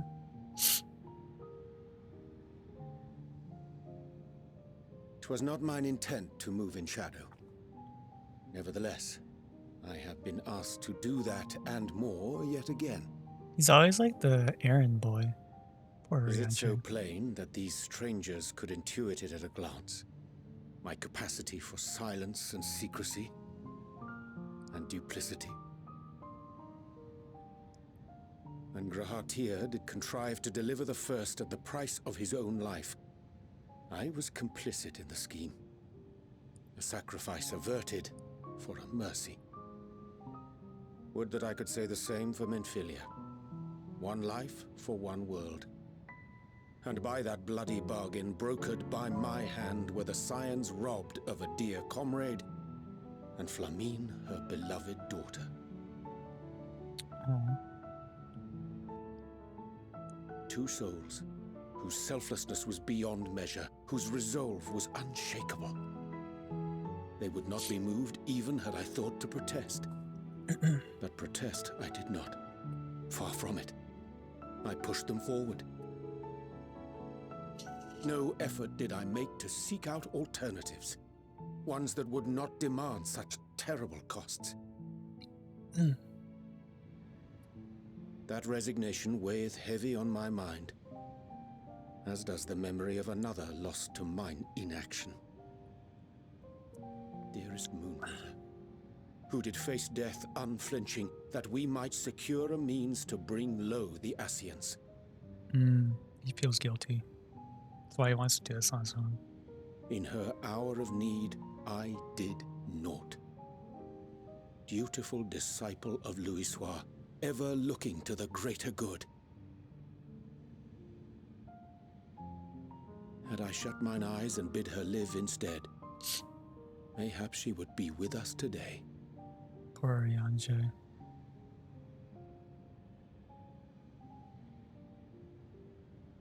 Selfish wants born of everlasting regrets. Most days I put them from my mind, but could think of naught else when asked to swallow the same bitter draught. Subterfuge and sacrifice. Mayhap the right moral choice, but one I regard with great trepidation.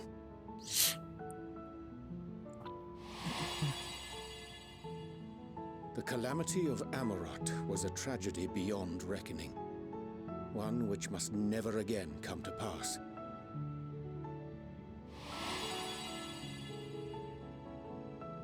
Thus must we struggle, haunted by ghosts of those we have lost, clinging to those we pray we can yet save. But what of those we cannot? How do we make peace with the dreadful algebra of necessity?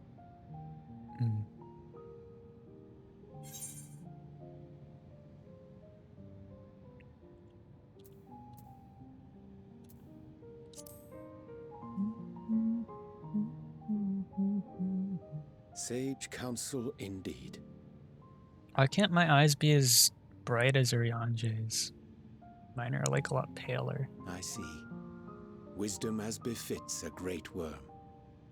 Curious that he should think thee in need of such encouragement. Strange. Scarcely can I remember when last we spoke alone, and so candidly.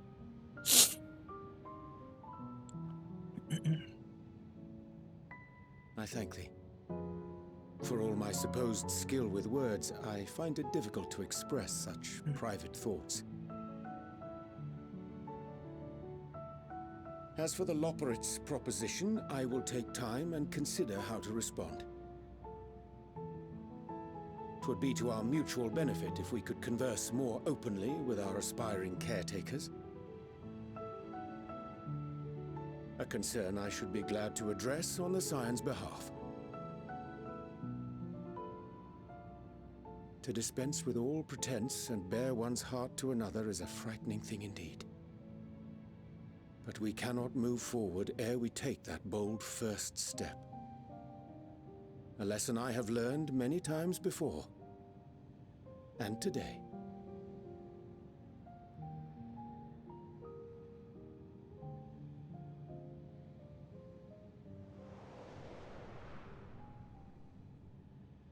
What are they saying? Curse these ears! I've heard bugger all! No matter. We've got our plans.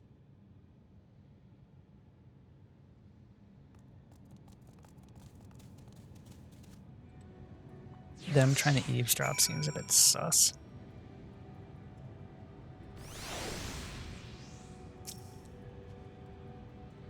In truth, my reason for traveling hither was to effect a plan by now, a plan which may pave a way forward for us all.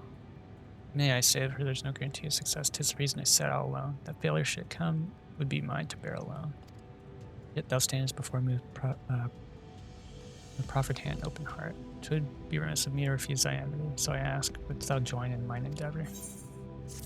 Okay.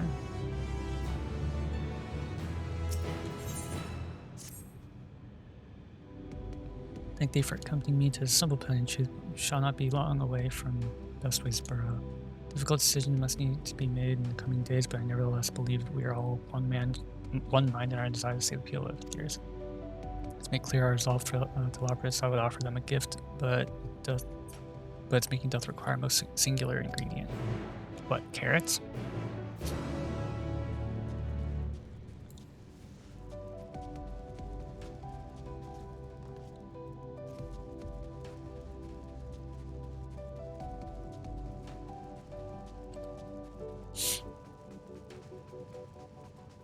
Loving ways, darlings. Sponges. Chance to spy the segregation when crossing Zodiac's prison. Using a spell taught to me by the Numo, I believe that these shall suffice for the gift I would fashion. The magic requires considerable concentration, however, might I prevail upon these. Okay, I have to stand watch.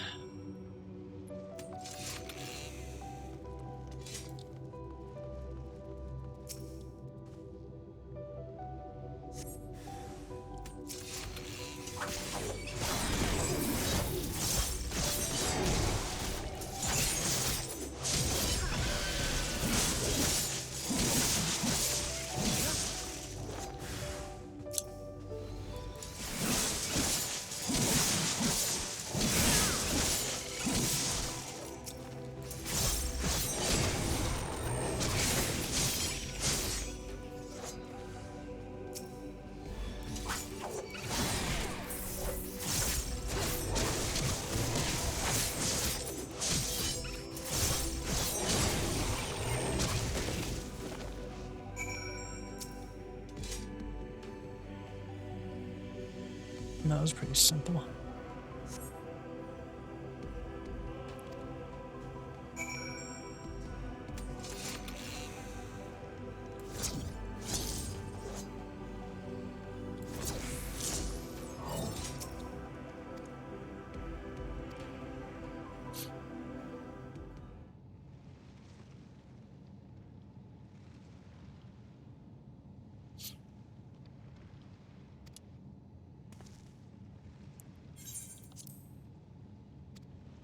There is the occasion of conjunction my own, but nevertheless the most useful skill. It's like product is immediately possessed of no preternatural.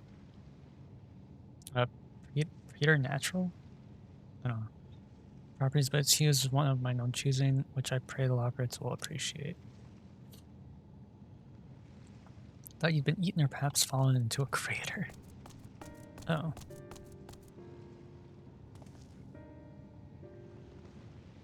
Shirley's been looking all over for you. She says she needs to speak with you about something most urgent, dire even. She also was quite clear she would speak with me alone. She's afraid you must stay behind. Worry not, it so happens we need your help with an errand delivering a package from the Watcher's Palace to Busway's Borough. It's quite large and heavy, perhaps even too heavy for we poor Loporus, and we would ever be so grateful if you could lend us a hand.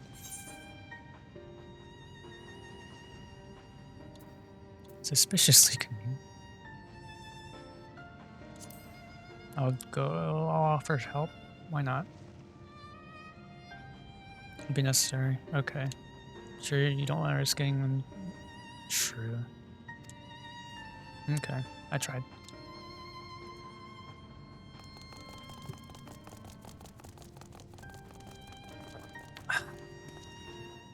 Sure do love coffee. Coffee. Keeps me awake.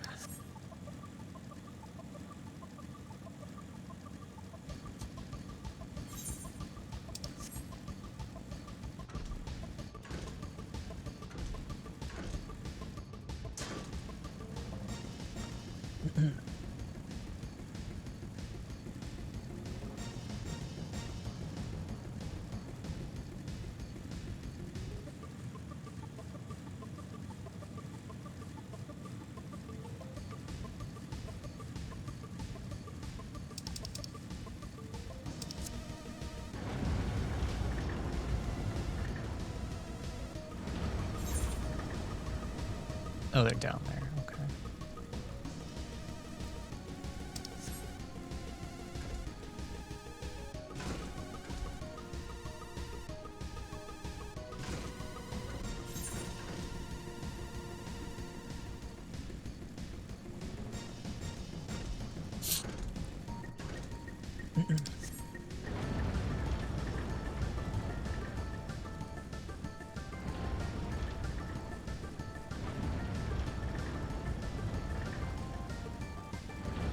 Moping way. All he ever does is mope, or she.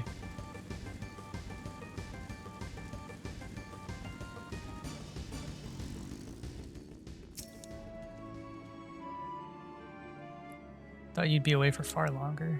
Yeah. Dire emergency, I said no such thing. Of course. But as you're here, I could use your assistance in one small matter. Running away, a companion of growing ways, apparently as much as us about the final days. Problem, however, is that he is determined to live up to his name, refusing to say anything long enough for us to hold a conversation. Is there anywhere he's likely to stop and rest, or perhaps there's a way to slow him down? What's the rush? I was thinking we should wait here, maybe enjoy a cold mug of carrot juice.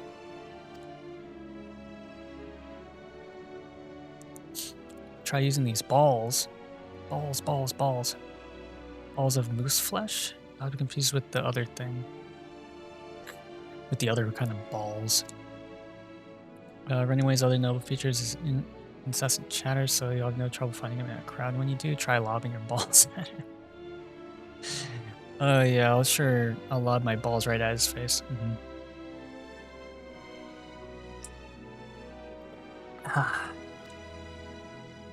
Great, but if it proves effective, he was here at Grace Ansville when I last saw him. Let's split up and find him. Let's split up, gang. Balls.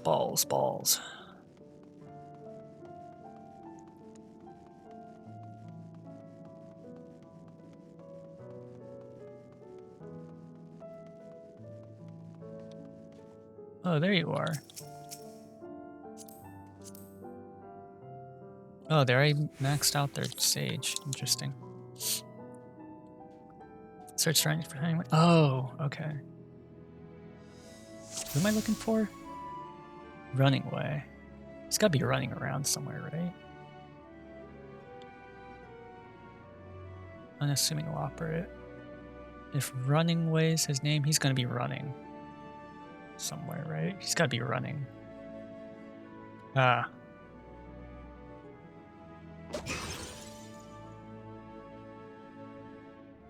How that's smart. So this was meant to be a joke, it isn't funny.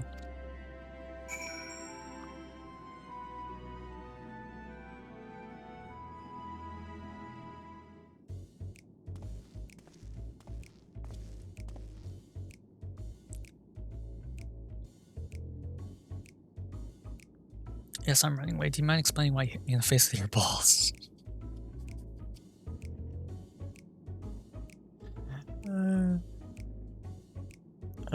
Yeah, I hit you in the face with my balls. Balls of moose flesh. Man. I'm highly knowledgeable about the final days. It's the most ridiculous thing I've ever heard since I woke up. Who told you that joke? As if we've got time to look into final days when there's so much to do for the Great Voyage. Sure, the Highland did impart us some knowledge of the event, but I know about as much of it as any other operator around here. Last probably. I don't know why anyone would think it's funny to go around telling people I'm an expert, but they better hope that I don't get my paws on them. Sorry I couldn't be of more help, but if there's something else, I've got work to do. And he's off running. He's really suspicious.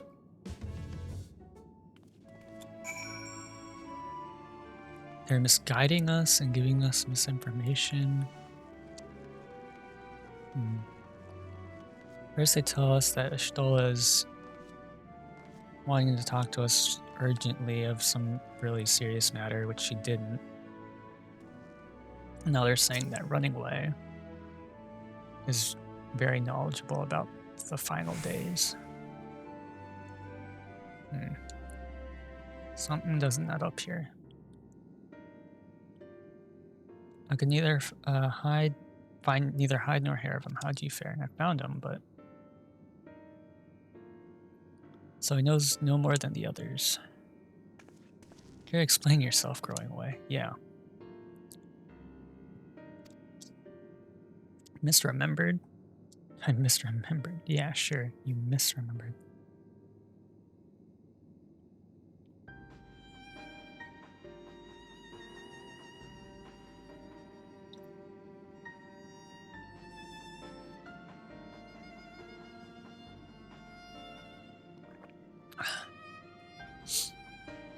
Totally misremembered.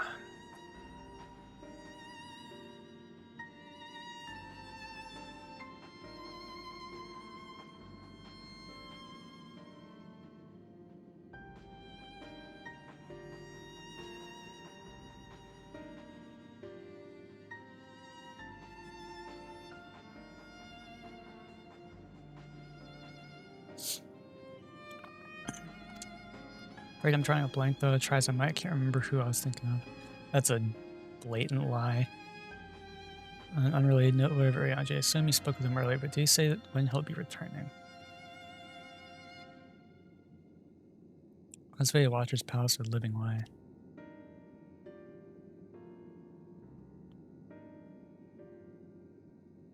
Between growing ways, sudden lapse of memory, and our lack of other leads, maybe our time would be better spent lending Ariana J a hand.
They don't want us to go for some reason.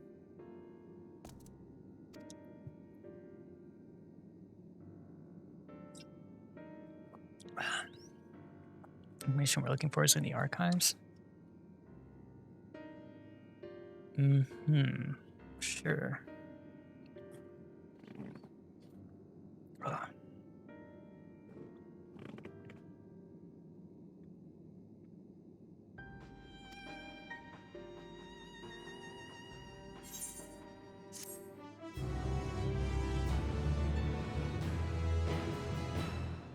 Wonder if they're secretly just plotting something. Here you go. Tired of these games, yeah.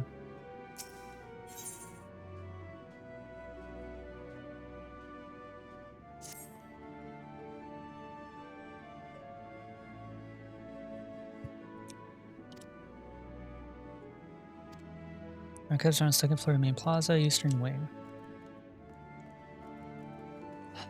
Suspect Loppers are up to something that there's not to be earned for the final days. I think it's best we play along for now, at least.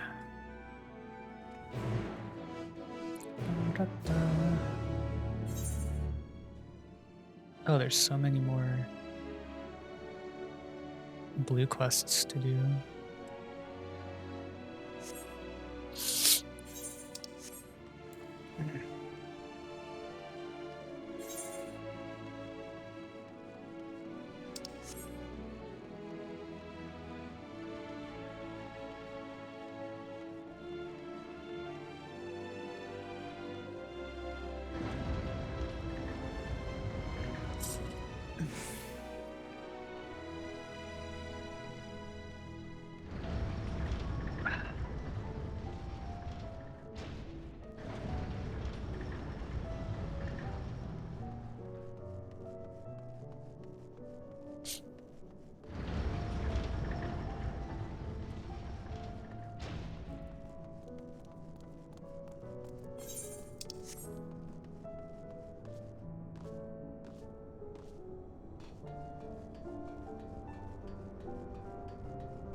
Oh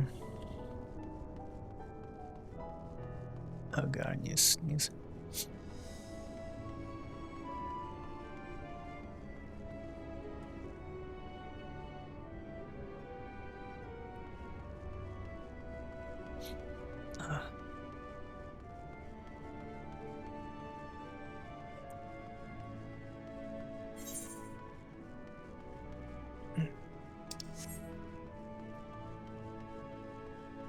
Does this go anywhere? I don't think it does.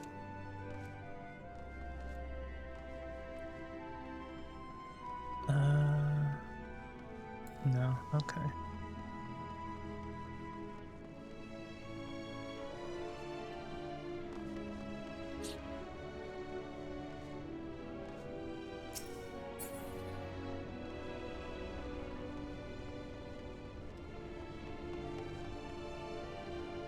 Alright, I can use the teleporter here.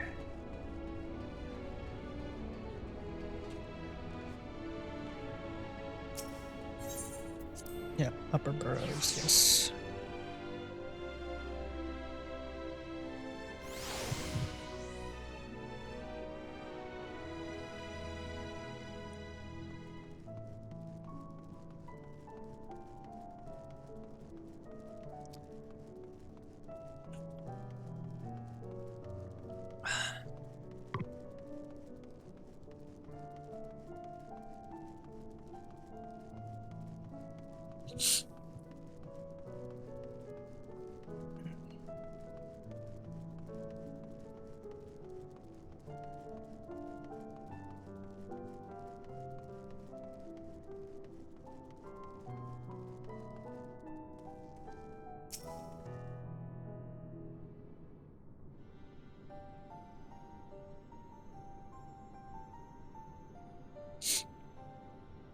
It goes right through the store, but it seems to be locked.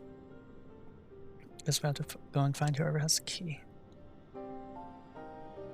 Growingly enough. If you've not also tell us about the final days, you only need to say so. We can ill afford to be wasting time here as well as you know. Did you yourselves not tell us that we must act quickly? Yes, we did, but the moon must be a perfect paradise for the people of Aetheris, and we're running out of time to make everything ready for their arrival. We hope you'd see the wonders we have to offer, but you found nothing but faults and flaws in our work. Only one of you saw our potential, so you others must be kept here. So that's Living Waves game. Run us about in circles, and failing that, lock us away so we can't put the planner at risk. The ranks up for Urianshe. He understands what's at stake, what must be done. I fear you misjudge us growing away. Never have we decried the notion of using the moon as a means of escape. That said, my heart breaks at the thought of abandoning Aetheris and your reflections to our doom. If there's a way to revert the final days, I wish to find it. We all do. We may fail, but our efforts would never be at the expense of your plans. But why would you take that risk? There's no room for ifs and maybes now. People of Aetheris will escape here to the moon. They'll be safe, and we'll finally get to see all their happy, smiling faces. I'm sorry, we can't let you leave. We just can't. Uh-oh. Do what you must, but try not to hurt them. I'll be back in a moment. Don't do anything rash. I'm going, bro, I don't want to hurt the little guys.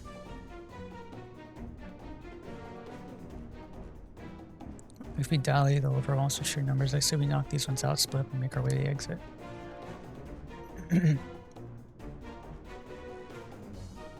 Agreed, let's reconvene where Argos waits outside.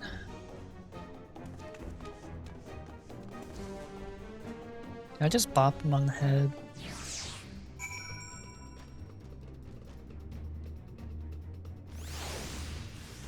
Dang it.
She's up above.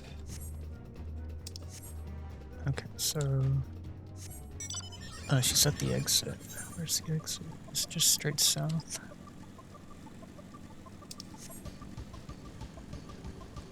Oh, ate the current.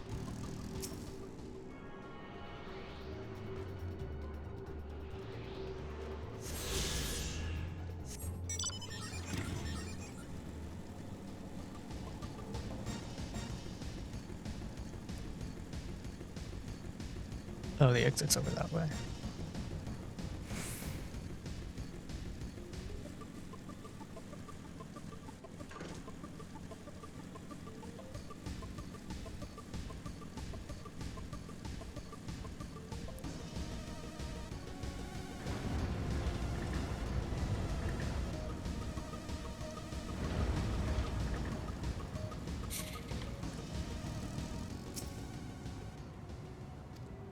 Let's hurry to watch his palace and find your Yonche.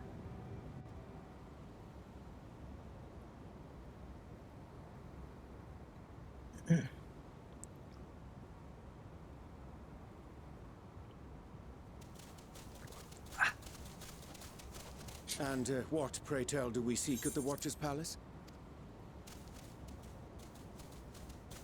Oh, come off it, friend. You know full well why we're here. The time has come for you to return to Atheris and help your brethren prepare for their journey here and beyond. Forgive me, Living Way, but I cannot in good conscience proceed with this plan. Huh? But what about the final days? The death and the doom? Oh, we have to hurry before it's too late.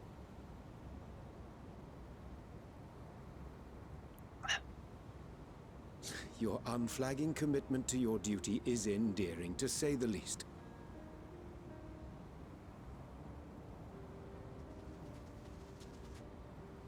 Oh, bugger! No bugger.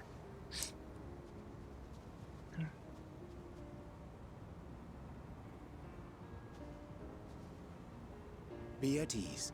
They bear you no grudge, nor do I. How could we, having come to understand your purpose? For millennia, you and yours worked tirelessly towards the singular purpose of this heavenly vessel's construction. An arduous feat by any measure. It is clear you have spared no effort. Why, your very names are a testament to your dedication.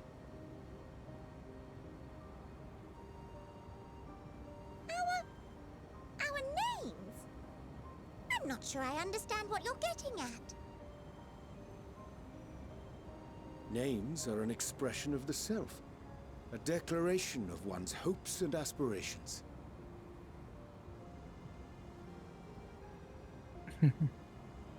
Your use of contemporary, uncomplicated nomenclature doth ensure clarity of purpose.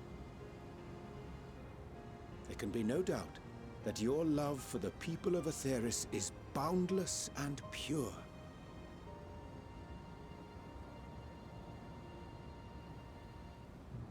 Yes!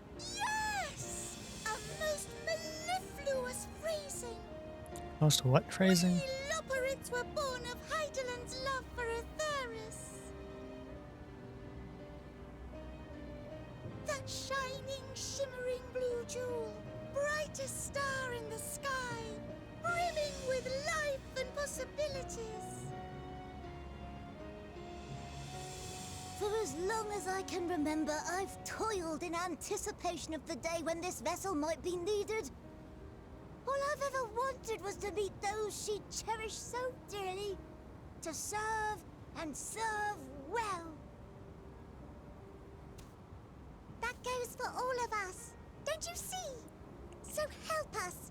Help us help them. Lead them here where we can keep them safe. If there's anything wrong with what we've built, we'll fix it. We'll make it right.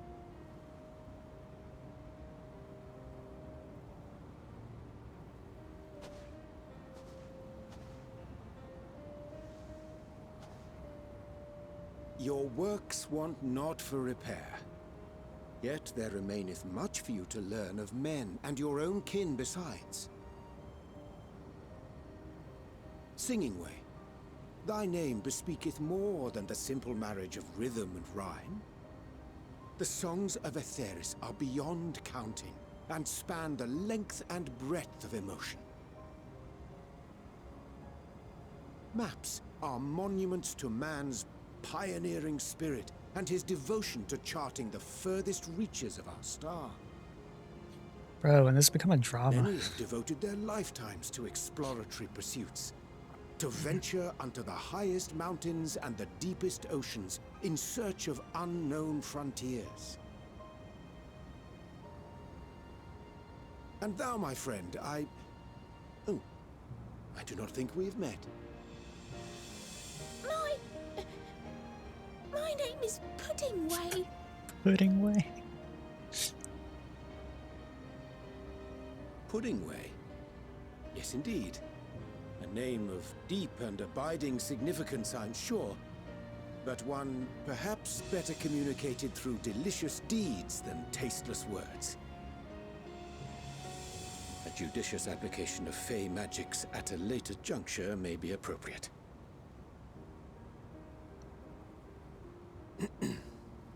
And Living Way. 'Tis no easy feat to convey the significance of thy moniker. Hi, Lumos. When I was a bookish boy, a dear friend of mine was fond of peppering me with questions as I read, to my occasional annoyance. One day, I posed to her a question of mine own. What doth it mean to live? After much contemplation, she proffered this answer. The anticipation of a half-read story's conclusion. The hope today's mistake may serve as tomorrow's lesson. The wish that a new acquaintance may one day call thee friend. She believed it to be all these moments and more.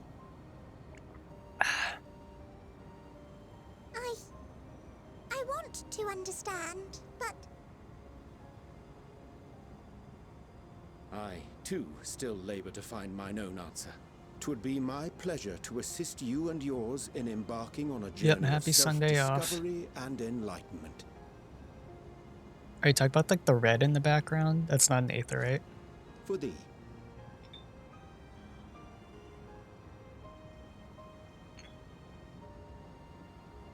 Ink as blue as the waters of Aetheris.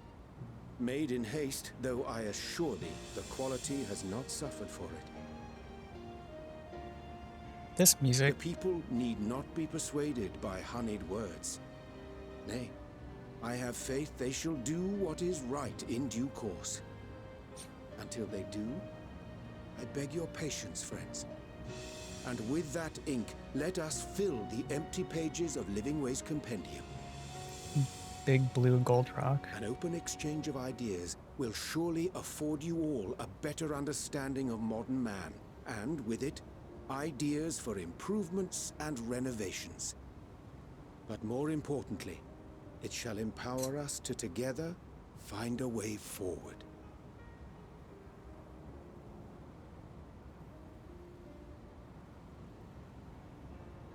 I hope you're right. Thank you Oh, for this okay, yeah. lovely gift.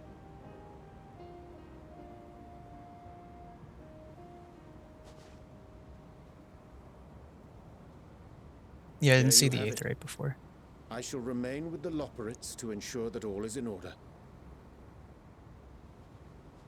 Though we must needs prepare for every eventuality, you would all agree that the evacuation of our star is a last resort.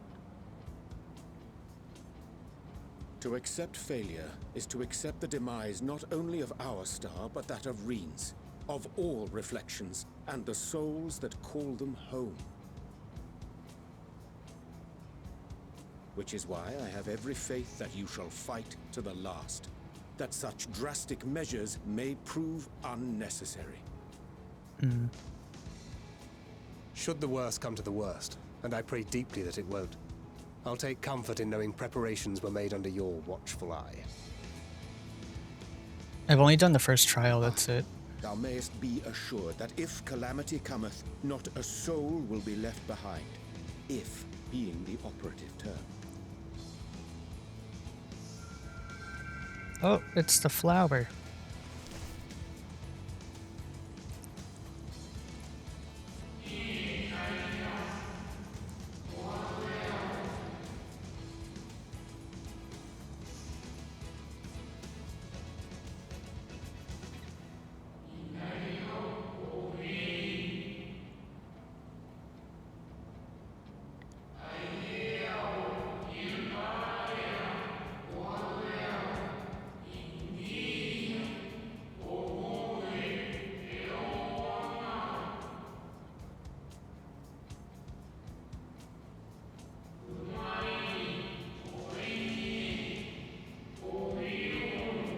Alpus.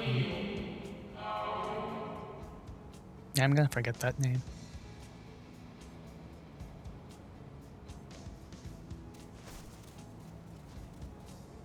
I hate to interrupt, but I feel like I need to make amends for all the secrecy. Yeah. Think nothing of it. We haven't been the most gracious of guests. Do convey our apologies to Growingway and the others. But of course! And when next we welcome more guests from Atheris, we'll have learned to be much more hospitable hosts. I'm gonna keep them all as circling pets. Back to the matter of inappropriate secrecy, we ought to discuss our benefactors. Agreed. The Charleyan Forum, yes? Eat them as amends. How did you know? The more I heard, the more obvious it became. The Forum's aims align closely with those of your anonymous patrons. A telling coincidence would be an understatement. Guess Though it had makes we not sense. taken it upon ourselves to peruse certain restricted tones in Labyrinthos, we might still be unaware of their plans. But let us continue this discussion upon our return. I dare say we have kept Alphino and the others waiting long enough.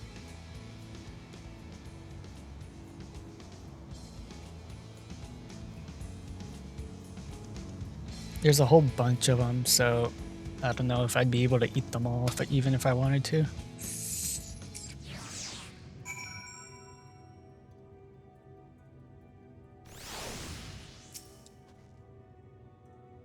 was a relief to see Livingway pleased with my gift of ink. Serve and serve well, though their knowledge may be lacking. The balanced love is a blessing without peer. It'll be no easy task preparing for what must needs be done, but gladly I do embrace this duty, even if it does necessitate that we part ways for a time. Forgive my absence, but I have the utmost faith in you and all of our fellow Scions. When next I return to Theris, I pray that you all to find you all in good health and good spirits. Okay.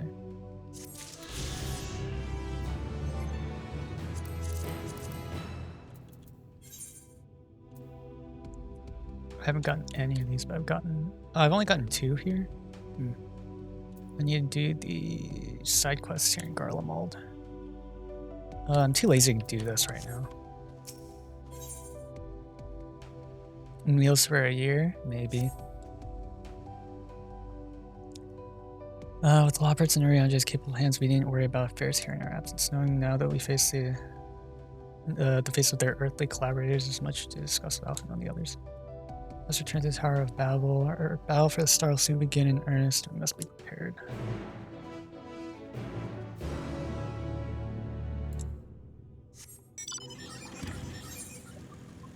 Nethergate, what the hell?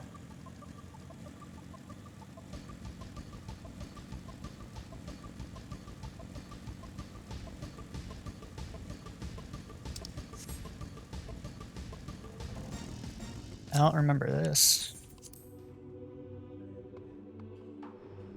Oh, right.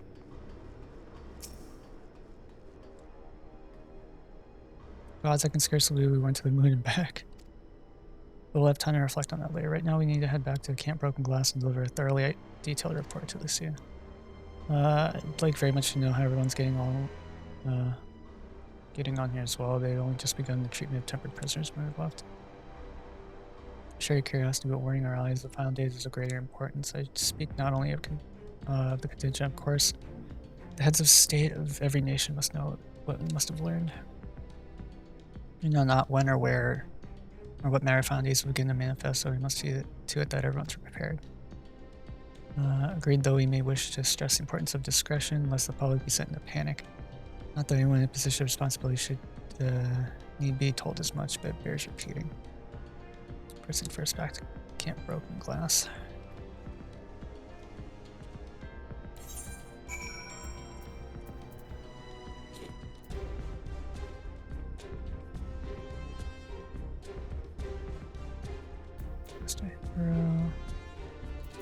Wait a second, where is Camp Broken Glass?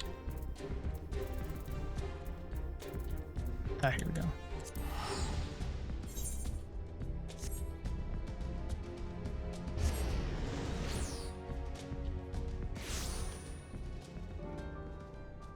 Boo boo bubbly.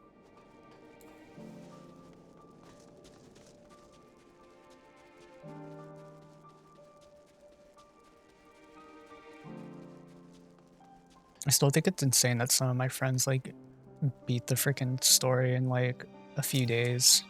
It's crazy to me. They literally just no-lifed it for like a few days and just beat the entire thing. It's crazy. It's good to see you all again. No worse for your lunar adventure, I hope. No worse for where. Don't repent for now and believe me, I intend to tell you all about it. But before you do, might you tell us what's become of Garlemald in our absence? Succeeded in subduing the temper inside the Tower of Babel. We took many alive, but combined with those who are already in our custody, the number requiring care has grown exponentially. The inclement conditions here have made it difficult, if not impossible, to treat them all here. So we've petitioned the aid of the allied nations. Some are understandably hesitant to offer their assistance, particularly those that were but recently subject to imperial occupation. That said, several others have agreed to grant them refuge for treatment. With the assistance of your fellow Scions, we endeavor to see them safely transported and subsequently cured of their tempering. All the tempered be relocated. Not all, no. We have sufficient shelter to attend to those whose treatment has begun, and enough healers have volunteered to remain until their patients have recovered.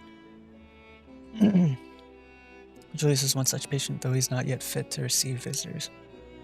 Juka told us a miracle that he and those in his company were not harmed in the chaos. Not for Alphino and Alize's timely assistance, I dare say none of them would be with us today. Okay, yeah, I just stared blankly. In light of recent developments, have the Alliance leaders come to any decisions regarding Garlemald? Given the tremendous ramifications of what's happened here, it'll take time to determine what must be done. In the meantime, they intend to work with the Eastern Alliance to keep a close watch over their provinces. We have other news to share. Shortly after Anne was defeated, we received reports that each and every tower has vanished. Oh, okay. For Mercy, the process was apparently not quite as violent as that you experienced in Thavnir. Those who are trapped within them have been rescued and are receiving treatment. To hasten this endeavor, these tribes have received instruction in the magics needed to cure tempering. Okay. Master Toy is no doubt thrilled the Mother Porksy affords there so many visitors. Yes, we're grateful for our ongoing efforts as well as those of our comrades near and far. As for the contingent, several of our members have been granted leave to return to their homelands after their transfer to Tempered has been completed. So you now remain along with a small force to continue offering aid to those here in Garlemald. The Empire may be no more, but there are yet those who call these lands home. I believe that accounts for recent events here. So what of the moon at the Talaferoi? We found little moon bunnies up there.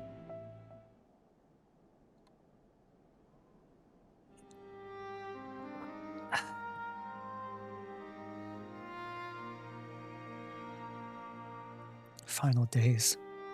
Gods, I pray your victory would mark the end of our troubles. Still much we don't know, but the Alliance leaders must be told. Would you be willing to contact them in our stead? Yes, of course, I'll send word forthwith. Also release your fellow signs from their present duties that they may return to Charlian. Your energies are better spent finding a means to avert the coming apocalypse. Speaking of your fellow signs, you'll be happy to hear that Mistress Kryle, though still on the mend, has been moved to the Baldessian Annex and given into Tataro's care. Thank you. I look forward to seeing them both upon our return. Let us be on our way then. Yep. One last thing, if I may. After your confrontation with Zodiark, he said Xenos took his leave and in all likelihood returned here to Garlemald. I have in mind to dispatch scouts to try and ascertain his whereabouts, but first wish to ask if you believe there's merit in doing so. If they found him, they'd not likely live to tell a tale. If you're expecting a trail of destruction to follow, you won't find one. Yeah, I'll just tell them that they'd probably just die.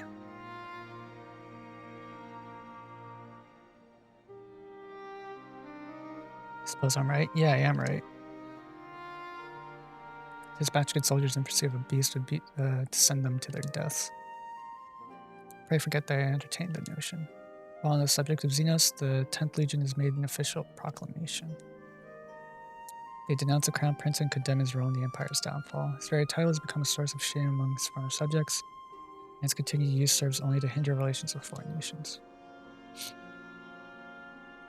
For this reason, he's been declared as Xenos Viator Galvus, outcast and enemy of Garlemald.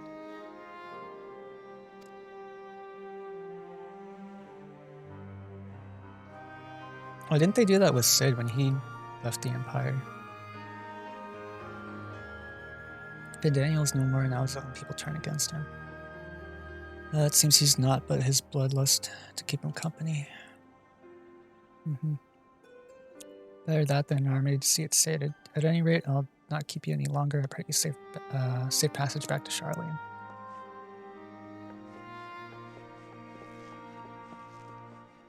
Ugh. 1,000 gil. I'm using a teleport ticket. I'm not spending 1,000 gil just to teleport. Screw that. Crazy.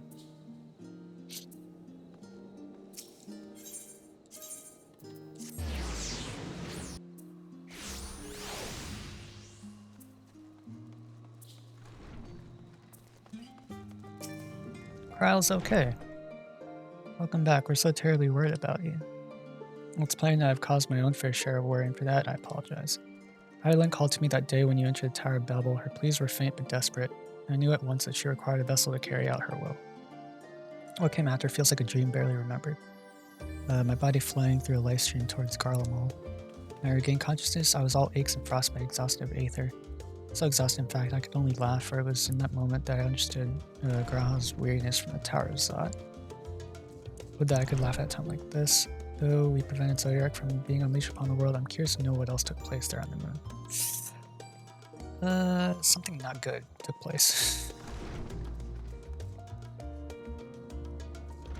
Perhaps we should wait for the others to join us before you give your account. Let's reconvene in the main hall once they've arrived. Main hall.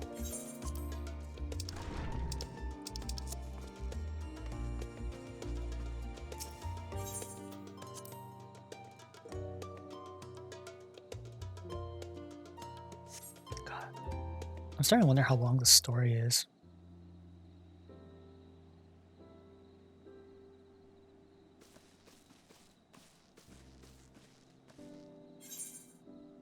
Sorry I've kept you all waiting. No, we understand that you've been quite busy. Will Urianger be joining us? Nope, he's still stuck on the moon. Dia keeps him away, I'm afraid. Though I can explain better than him. Or Thancred, rather.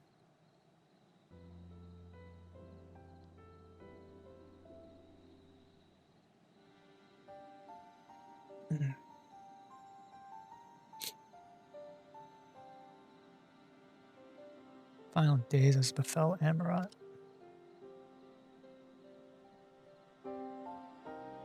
Or to escape via the moon? Or the source and its reflections? I have no intention of standing by while the world falls to ruin. So, how do we stop this? Unfortunately, we have no answers at present. If the celestial currents have grown stagnant, as is the case in the time of Emerald, the solution would be to alter the flow of aether throughout the entirety of the star. The engines accomplish this by summoning Zodiac, sacrificing half the star's population in doing. This should go without saying that such a sacrifice must not and cannot be repeated. Excuse me. Which leaves us with the daunting task of identifying the underlying catalyst of their final days, a feat which even the Amortines could not accomplish. Unfortunately, we have no clues in Marid, Lamentorum.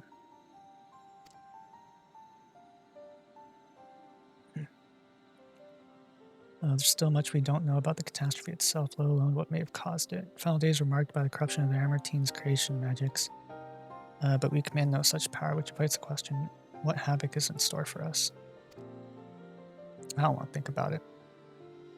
If we knew that much, perhaps we could draw some parallel with the events of the past, and thereby form some semblance of a plan.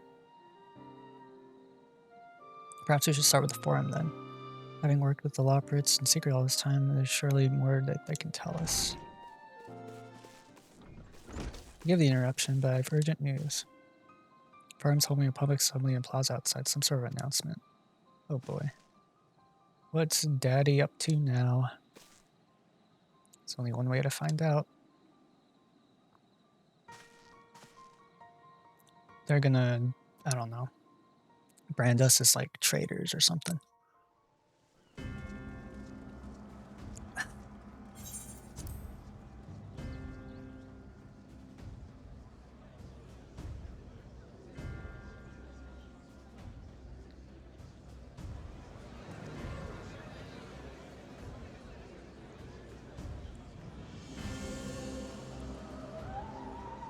Daddy Leveilleur.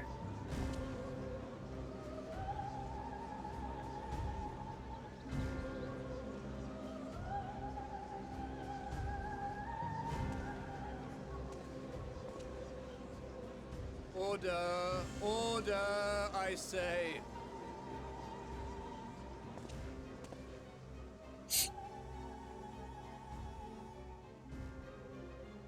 I thank you all for gathering here on such short notice. This day we must speak of grave affairs and their implications for the future of Sharlayan, nay, of this very star. Oh, they're gonna spill the beans. Said affairs concern all citizens, and so we have called for a public assembly. How convenient. Just as soon as we come back from the moon. You may have heard rumors of the Telophoroi and the havoc these madmen wreak abroad. Under normal circumstances, we would pay little heed to petty disturbances outside our borders. The final days, however, are another matter altogether. For we dare not ignore these prophetic words of Eld. The Endbearers will come, ushering chaos and calamity. The final days descend and devour the very star. Wait, aren't you a scholar? I've never heard this prophecy. Is it true? Will all that really happen? Calm yourselves. The time has come to speak of the Forum's most sacred duties. Ah, right, you're a First. summoner. Right.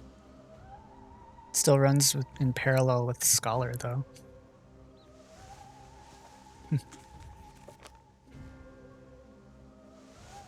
Give voice to the voiceless. Let bindings be unbound.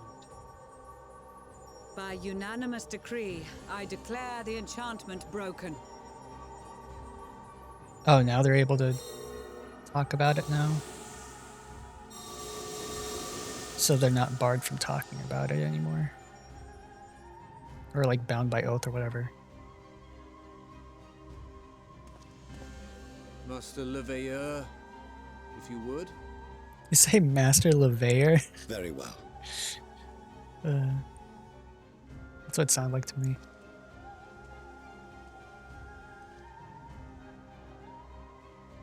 "270 years ago, Our forebears began an expedition in the Dravanian hinterlands, in search of a route to access the ethereal sea.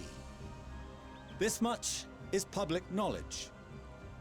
Their findings, however, would become the Forum's most closely guarded secret.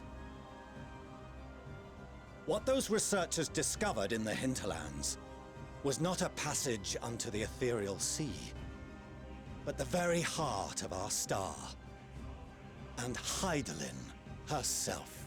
Oh shit.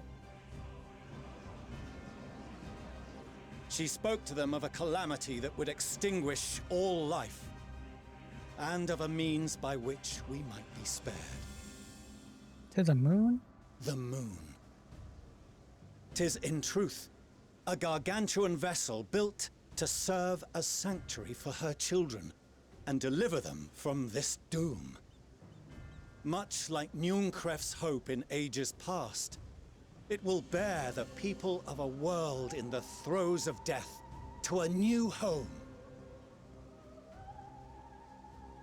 Needless to say, this will be no small undertaking. To facilitate the great work, the Forum has maintained close contact with the servants of Hydaelyn, who presently reside on the moon.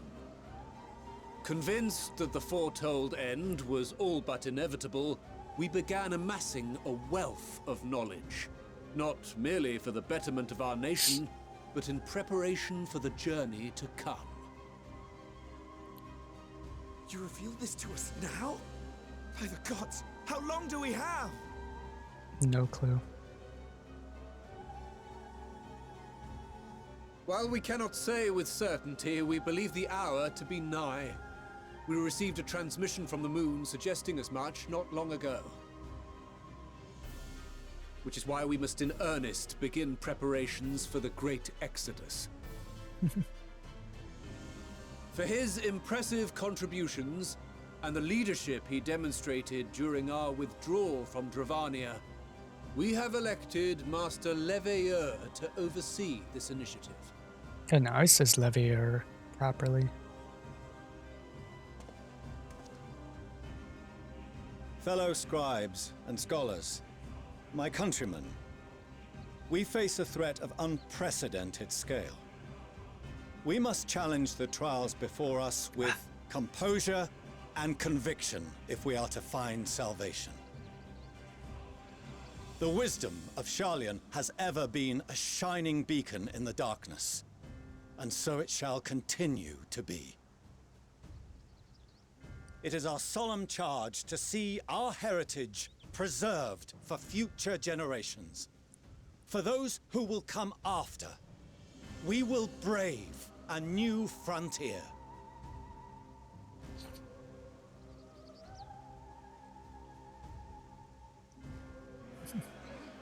People not happy. Or maybe, I don't know. Administrative edicts will be relayed to all major institutions ere long. In the meantime, carry on with your duties. With that, I hereby call this assembly to a close.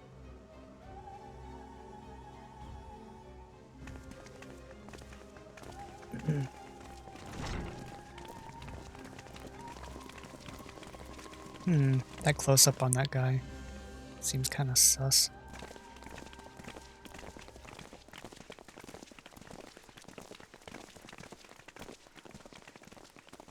Surprised everyone didn't panic or Do you anything. remember what Mother told us when we visited home? That it wasn't until after we were born that Father seemed to lose himself in his work. If that great work of his was the evacuation of this star, then... Yes. It wasn't for his benefit. It was for his kids. Would you mind waiting here a moment? I wish to speak with Father before we leave. Keep it civil. Now they can take their time. Thank you. I shan't be long. I shan't be long. If it's all the same to you, I have a few choice words to share with Father as well.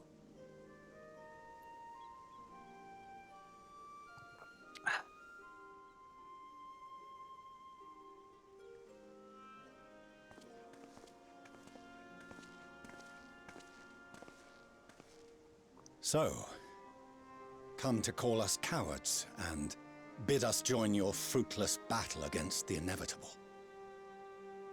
Nope. Nay, we do not object to the Forum's proposal. On the contrary, those who wish to flee have every right to do so. Urianger is cooperating with your associates on the moon to ensure that all is ready should evacuation be our only recourse. Then whatever your business, I suggest you be brief. Though we cannot boast the boundless wisdom of Charlian, we have first-hand knowledge of foreign cultures and have conversed with no small number of peoples. These experiences have taught us fundamental truths that cannot be recorded in any tome nor charted on any map. The beating heart of this planet is its people, many of whom would give anything, even their lives, to protect the lands they love. Many may choose to join you in the end. But what of those unwilling or unable, for whom escape will never be an option? What would you have them do? To ignore the plight of those one might conceivably save is not wisdom, Father. It is indolence. This is why we choose to fight. We'll not ask for your understanding, Father. Only that you don't turn a blind eye to the good we have done, that we can still do. We're not children in need of protection. Hold fast to your principles and let the world burn if it please. But we believe there is still another way. And if there is, we will find it. You see if we don't.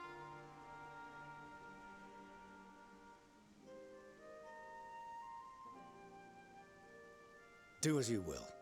Just stay out of our way.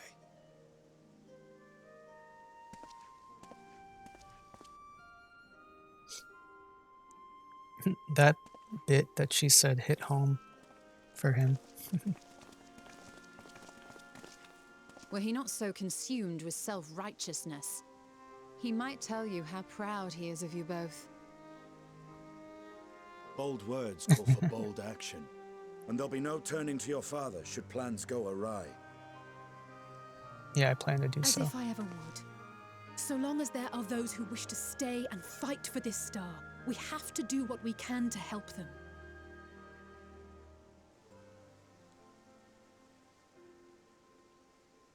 And if we're to do that, we'll need to be well rested. Wouldn't you agree?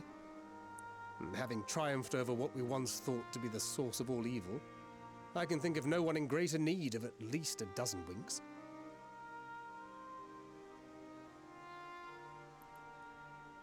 Shall we then?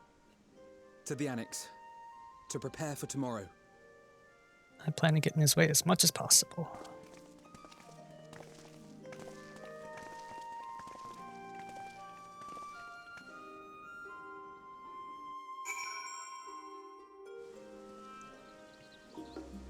Speak with you.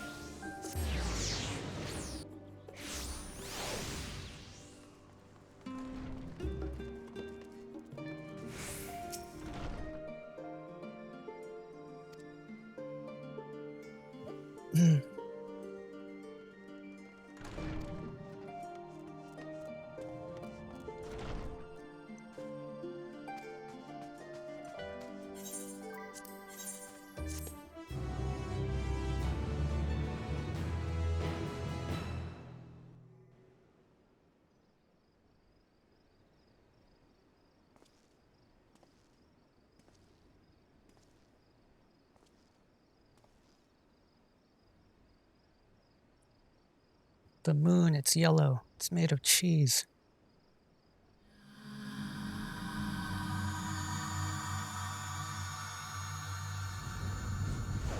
Oh, dear Lord. It's the whole Dalamud all over again.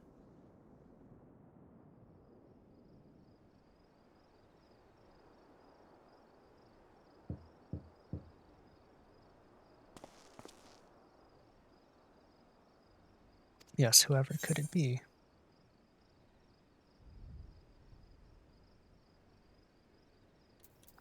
I want to say it's Alpha now.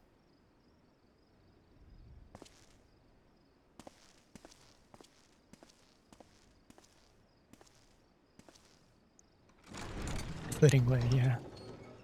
Hey, I was right. Ah, I hope I didn't wake you.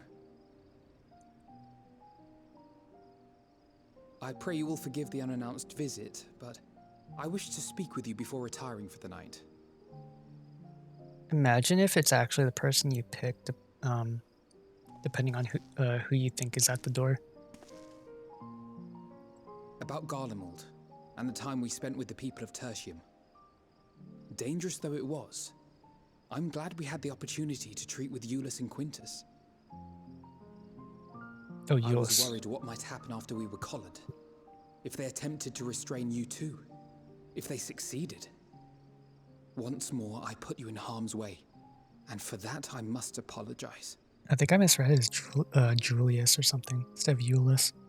Or rather, I should thank you for trusting in me time and time again. After all our journeys together, I dare say I've used every expression imaginable to convey to you my gratitude. Nevertheless, I hope these words of mine still carry some small weight. Tomorrow, our fight continues.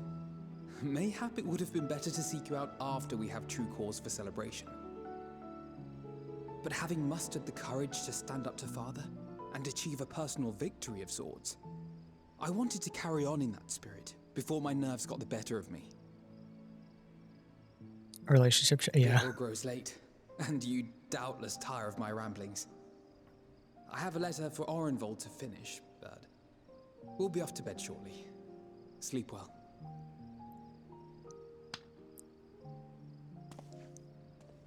Yeah, slam your fist in your hand.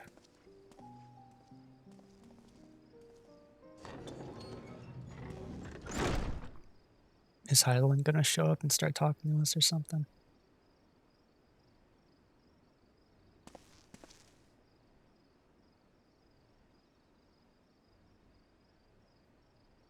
Nope. Okay.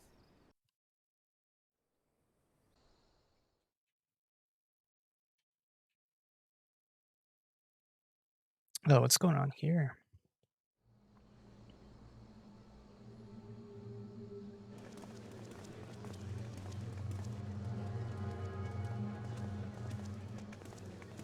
I think it's one of the things I get Thank from the the gods cockers. that tower is gone.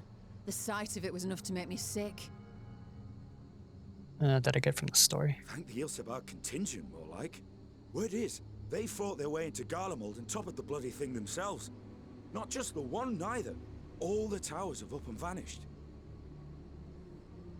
Aye, I heard the same.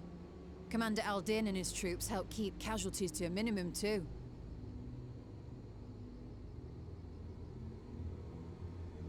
But is it true they brought back tempered Garlean soldiers?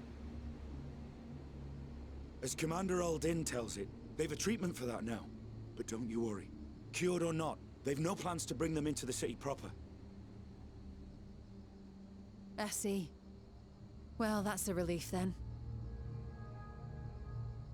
Eerie background I know music. we've brothers and sisters among the lot, but I can't say I'm eager to welcome them home.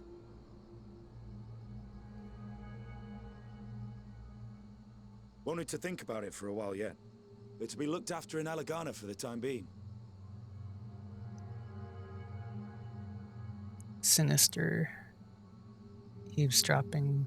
Oh, it's Euless. Oh no.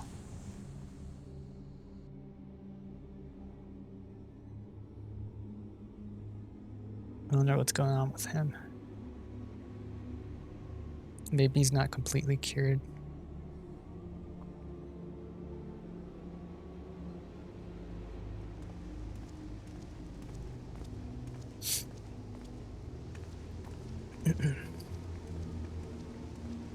When you haven't bathed in a few months, yeah, that was him. Stinky. Another day, Another commission of paramount importance. Oh, this guy. Well, what have we here? Oh no, this guy must have been tempered. But he's not completely cured. Oh. Hey, are you all right?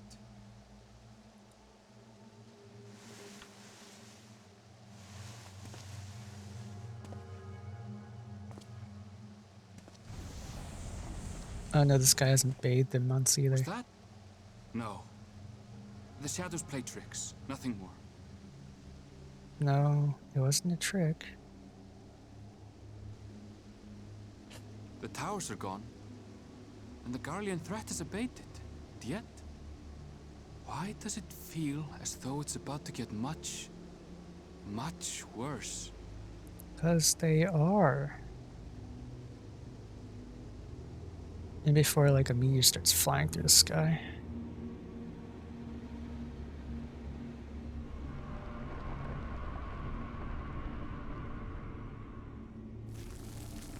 Oh no.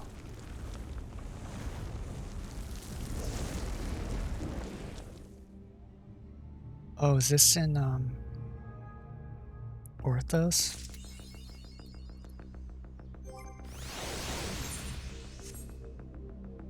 Oh, the music suddenly changed. This doesn't sound too good.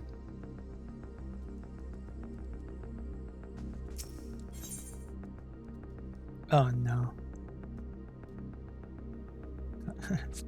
Tatar spraying her brow in consternation.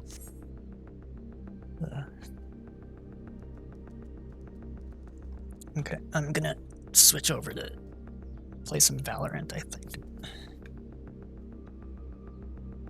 So let me see if I can get this right here.